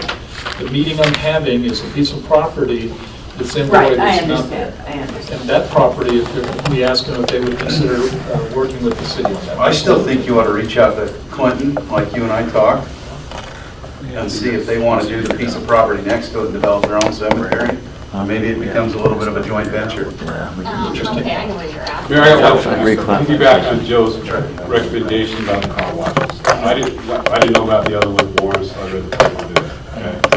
So we have 3 new exactly ones. I think that's enough. And I think we can go ahead, if the direction is, okay, boom, we're done, have administration start that process. We don't need to go to planning commission too, if I'm not mistaken. You guys are the, official body. I make a motion that we remove car washes from the In ordinance. the next council meeting, we'll put it on. What we'll do, Yeah, you can. Well, yes, we can. But not in this However- meeting. right. Not in I'll have to research it, if we can do it without a planning commission recommendation. Just, Okay, let's just and then- start that process. Okay. That's- And if we can do it without a planning One of the commission problem recommendation, is, we can do it with an and I'm easy gonna say it text point blank amendment. because there's not a public. You've got a city planner that's talking to us at city council meeting one way, and then he talks in planning commission another way. He's steering the planning commission different ways than what the council's looking at on multiple areas. Okay, Okay, let's, here's what I would ask you to do, okay? First thing is, you have to- you have to write the minutes, okay, obviously, so we can summarize that. Surely an opinion, not necessarily a total council opinion, but surely a discussion between the council member and city manager, what do you want to do? Let's just make sure everybody's okay when we walk out of here. Is everybody okay? Okay. Now, I know it's hard, but don't misunderstand. The city council has a responsibility, as hard as the questions may be, the city council has a responsibility now to take what is agreed to and defend it. The city employees do not defend this budget. Your responsibility is to execute this budget, okay? It's approved. If it's approved, you do what you're asked to do. The council has to be able, including the mayor, has to be able to simply say, this is the reason, this is the justification. I think we all got enlightened here in the conversation. We should walk out of here a little bit more educated than when we walked in. That's important. Even though it may point and even poke at you, the purpose would be is if you're strong enough in your position to know it's right, then defend it. And then stand by it. Because we're going to stand by it. We have no choice. We're going to approve this budget. And so if it gets hard, that's okay. It's not personal. It just means that we're going to be able to have to defend it. The frustration I think I get sometimes is that if we don't ask questions, you may perceive that in fact we don't care. The I fact think of the that, matter is, I'm we just do gonna care. stand up. I think that is so far from reality. I think it's how Tell you me how many come. questions you got other than mine. Can you tell me that? No, I think it's how you come across, and that's part of my leadership meeting, that hopefully what you just said, when it's not personal, you'll understand that when we're all done today, because I got a few things that we have got to address, and a lot of it is pertained to what I'm about to say. Also, we are going to have a closed door meeting. No, we'll just go open. We don't have any, I think we can just Well, then I need to continue. close, I need to close the meeting and then shut the recorder off if you want. Well, Can't do that. It'll have to Can't just do be that. this way, or we'll have to go into closed door meeting, but I think we can just do it this way. Andy? If you want.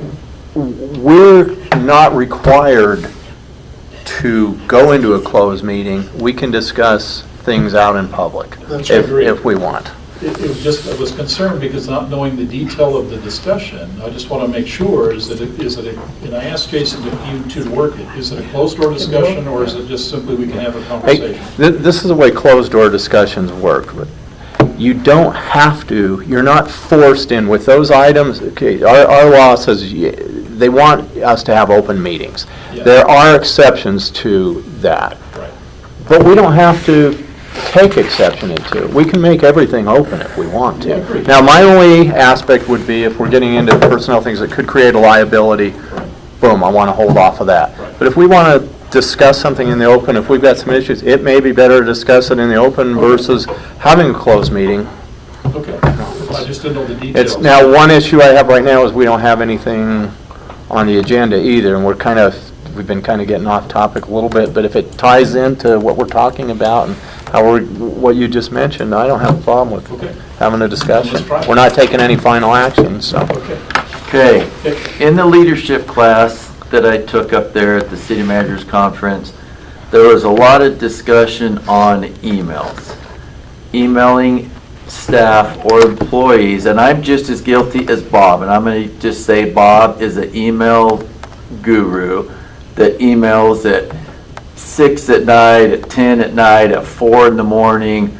I email as well, and they actually say you shouldn't do that. You shouldn't email after 5 p.m. It should wait until the next morning. Don't email on the weekends and don't email on the holidays. And it's actually been proven, there's a study right here done by a law firm that basically says this. And you can ask any one of these guys, and I talked with them today, and I told them I'm not going to put any one of them in an uncomfortable position. I will take the lead, so I'll take the lead on this. So when I email them, or when Bob emails us, we have those beautiful smartphones that ding, that say, you've got an email. And every single one of us is going to look at that email when it goes off. And when we do, depending on the nature of the email, we're going to work, we're going to act. Even if the email says, I don't want you to respond to it or think about it, we'll touch base on it Monday, that's not reality. We're going to work about it, we're going to think about it, and we're going to try to work. What we need to try to do is we need to create a separation of work and family time. And that's where I think we need to be careful. I would like no more emails after 5 p.m. or on the weekends, unless it's an emergency. If Bob calls me up and says, hey, got a huge water line break or whatever, we got water gushing out. Their plane lands on the freeway. Plane lands on the freeway, but to just get information, that's a different story. If it's a true emergency, we will handle the call. If not, we really need to try to not do the emails and let these people have their time with their family. I'm just going to say this too. We had a situation while I was gone. It was Bob's response from a resident about the ambulance being parked here. Well, it created a worry for one of our directors. He wondered about it, thought about it, lost sleep, whatever, and worried about, okay, what are we doing? I think we just really need to be careful that we're not working them to death.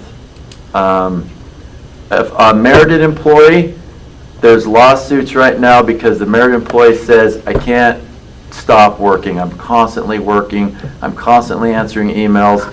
Park City, listening to their mayor and city manager, they completely did away with emails after 5 o'clock. Their whole city, it's a citywide policy.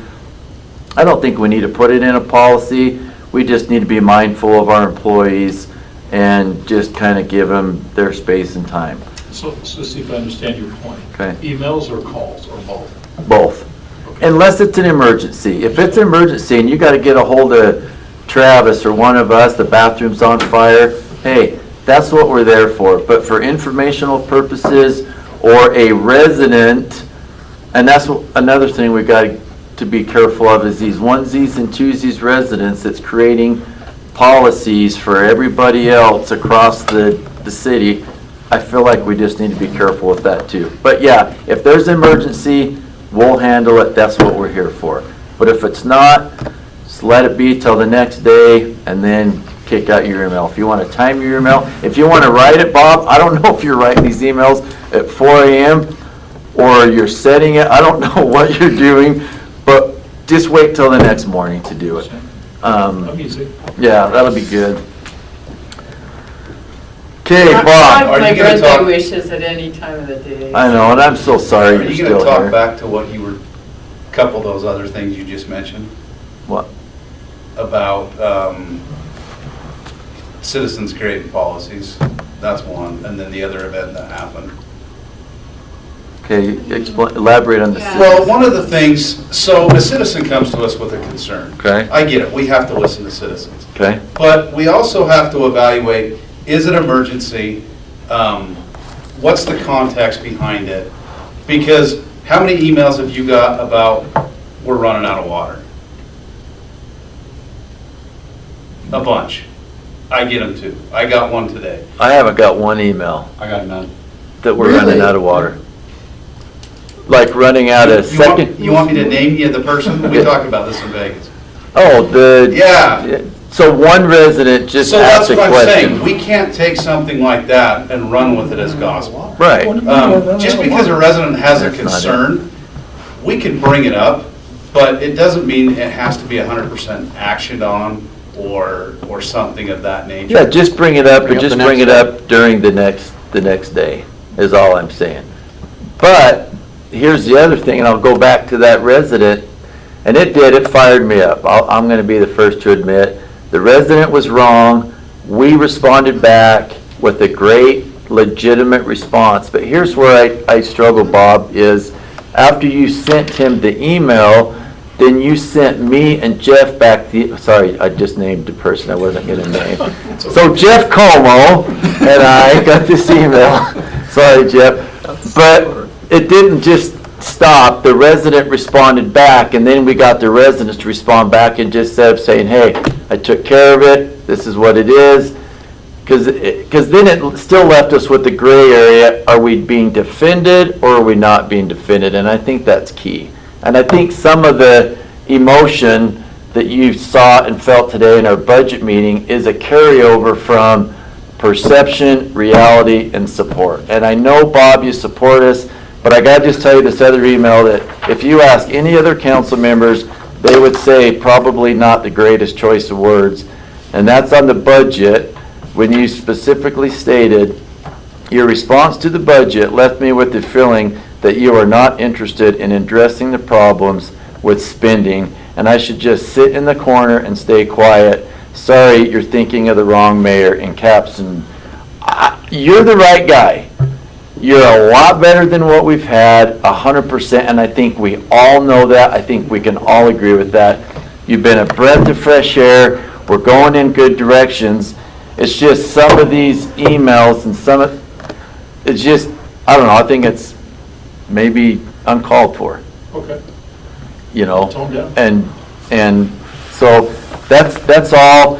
Sometimes I feel like we got city managers, we got mayors, we got attorneys, we got everybody that's good at everything, and just listen to your staff. I promise you we'll tell you what's going on. We're very transparent.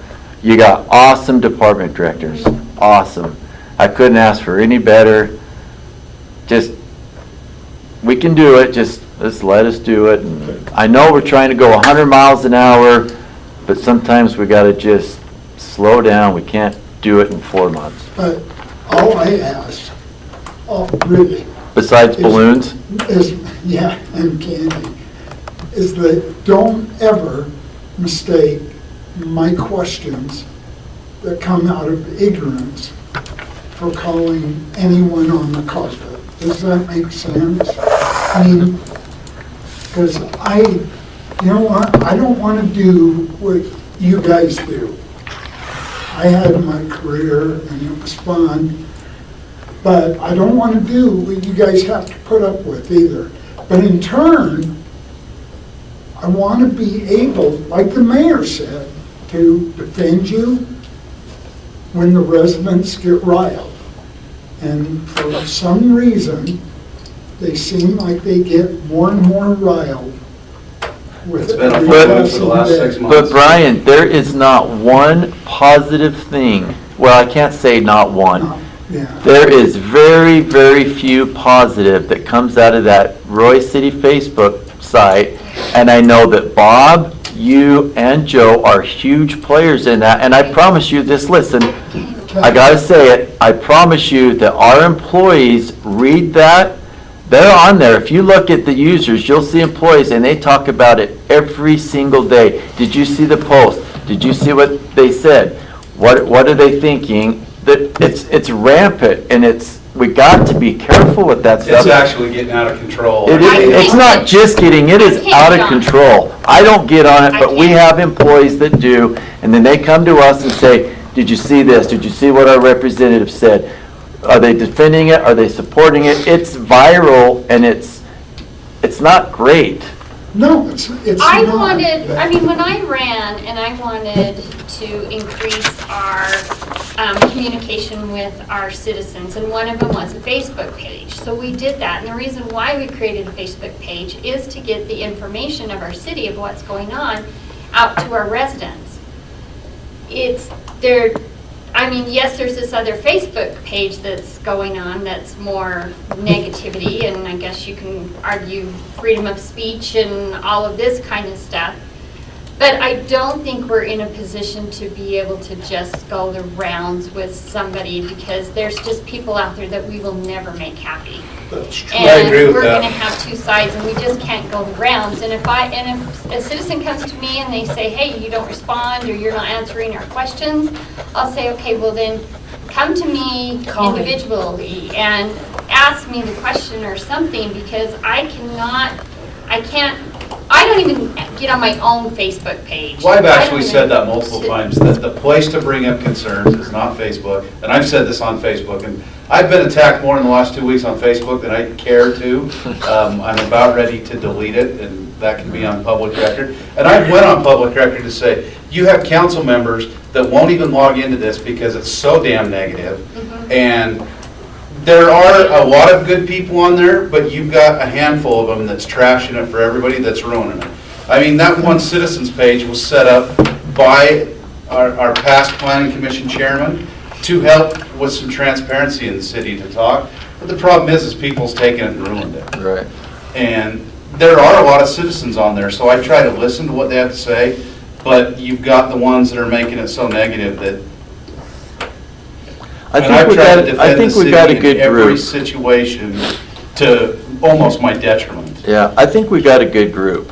We got a mayor that's actually, and I'll say this on public record, doing what he's supposed to be doing.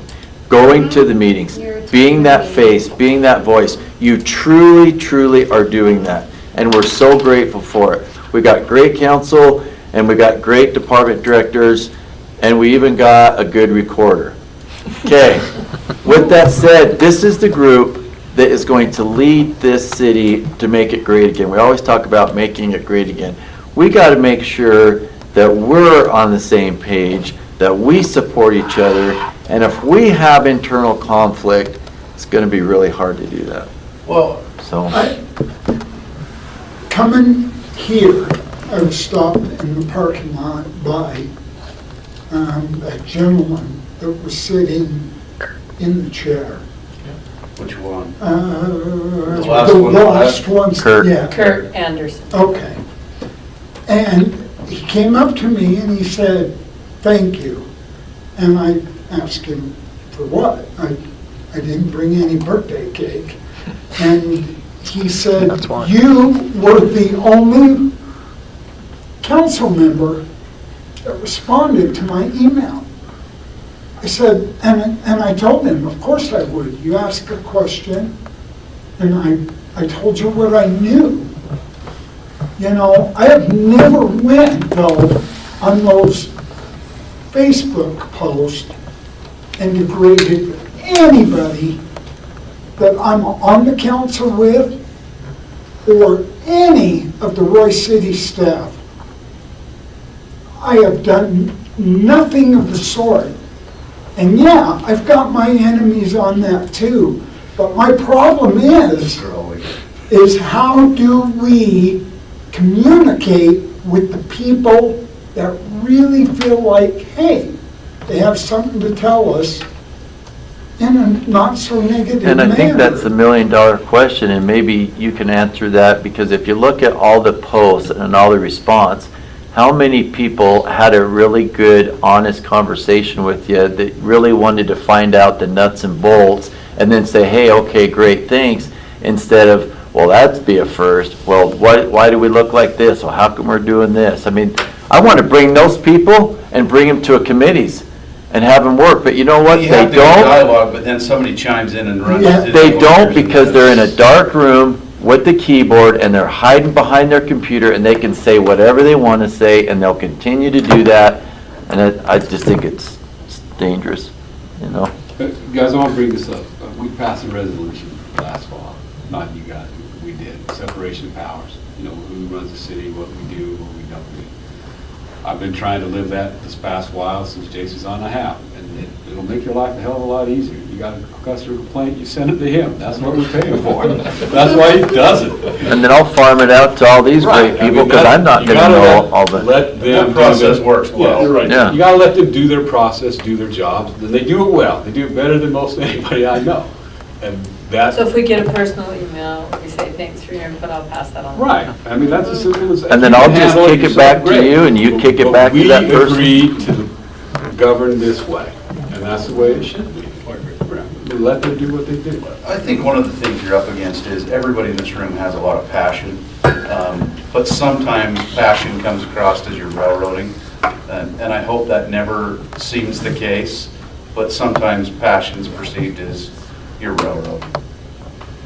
Yeah. But know that the passion, I think I speak for everybody, that the passion is true and down deep and heartfelt, that people in this room want to make a difference for the city. Oh, there's no Yeah. doubt.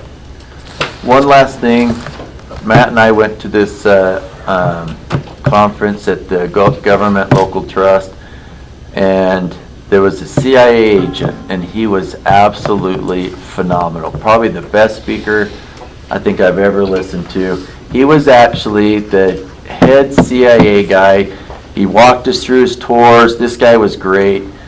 He talked about the Obama administration, he talked about the Trump administration, he talked about the Bush administration, the old Bush. And he'd been in a long time, 35 years. The one thing he learned from the Bush administration, and we can use this in any type of government, is don't ever let your decisions be based on politics. No matter what, you always do it for what's in the best for the organization, and always put that forward, and never look at it, am I going to make this decision because I'm going to get reelected, am I not going to get reelected?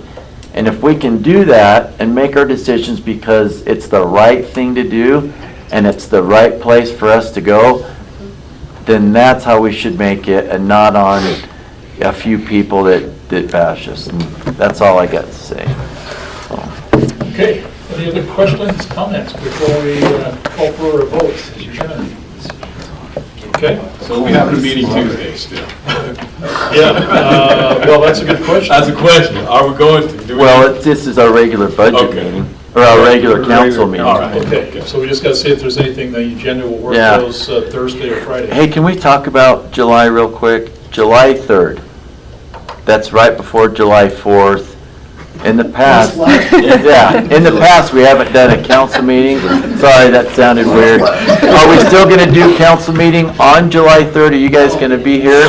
Which is right before July 4th, just so you know.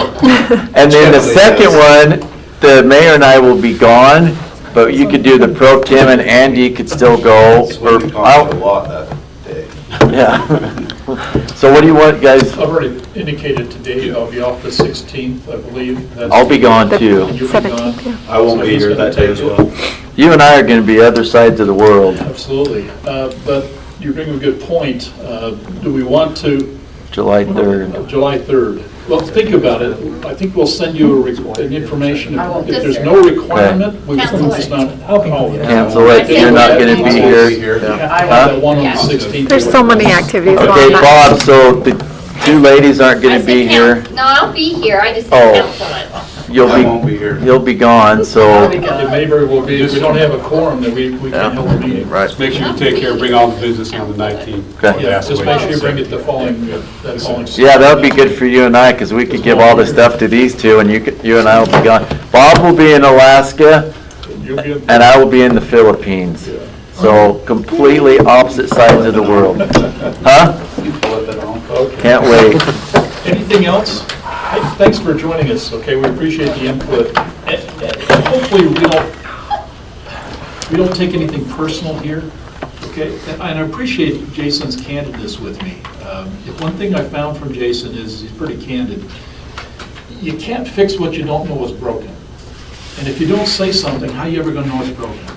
And I think it's important that we understand where we stand, where we sit on issues, and let's focus what we need to do to make it work. This budget hopefully will not have any issues once it comes back to us. for the approval. Don't have a lot of time to do it anyway, because Yeah. we gotta get it done. And then the only thing we have to do is take the public comments and then approve the budget.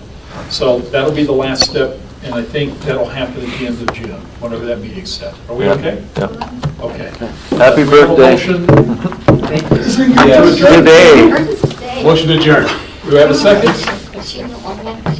I said it. Okay. Now, this is- Brian, take care. All in favor? Aye. Thank you.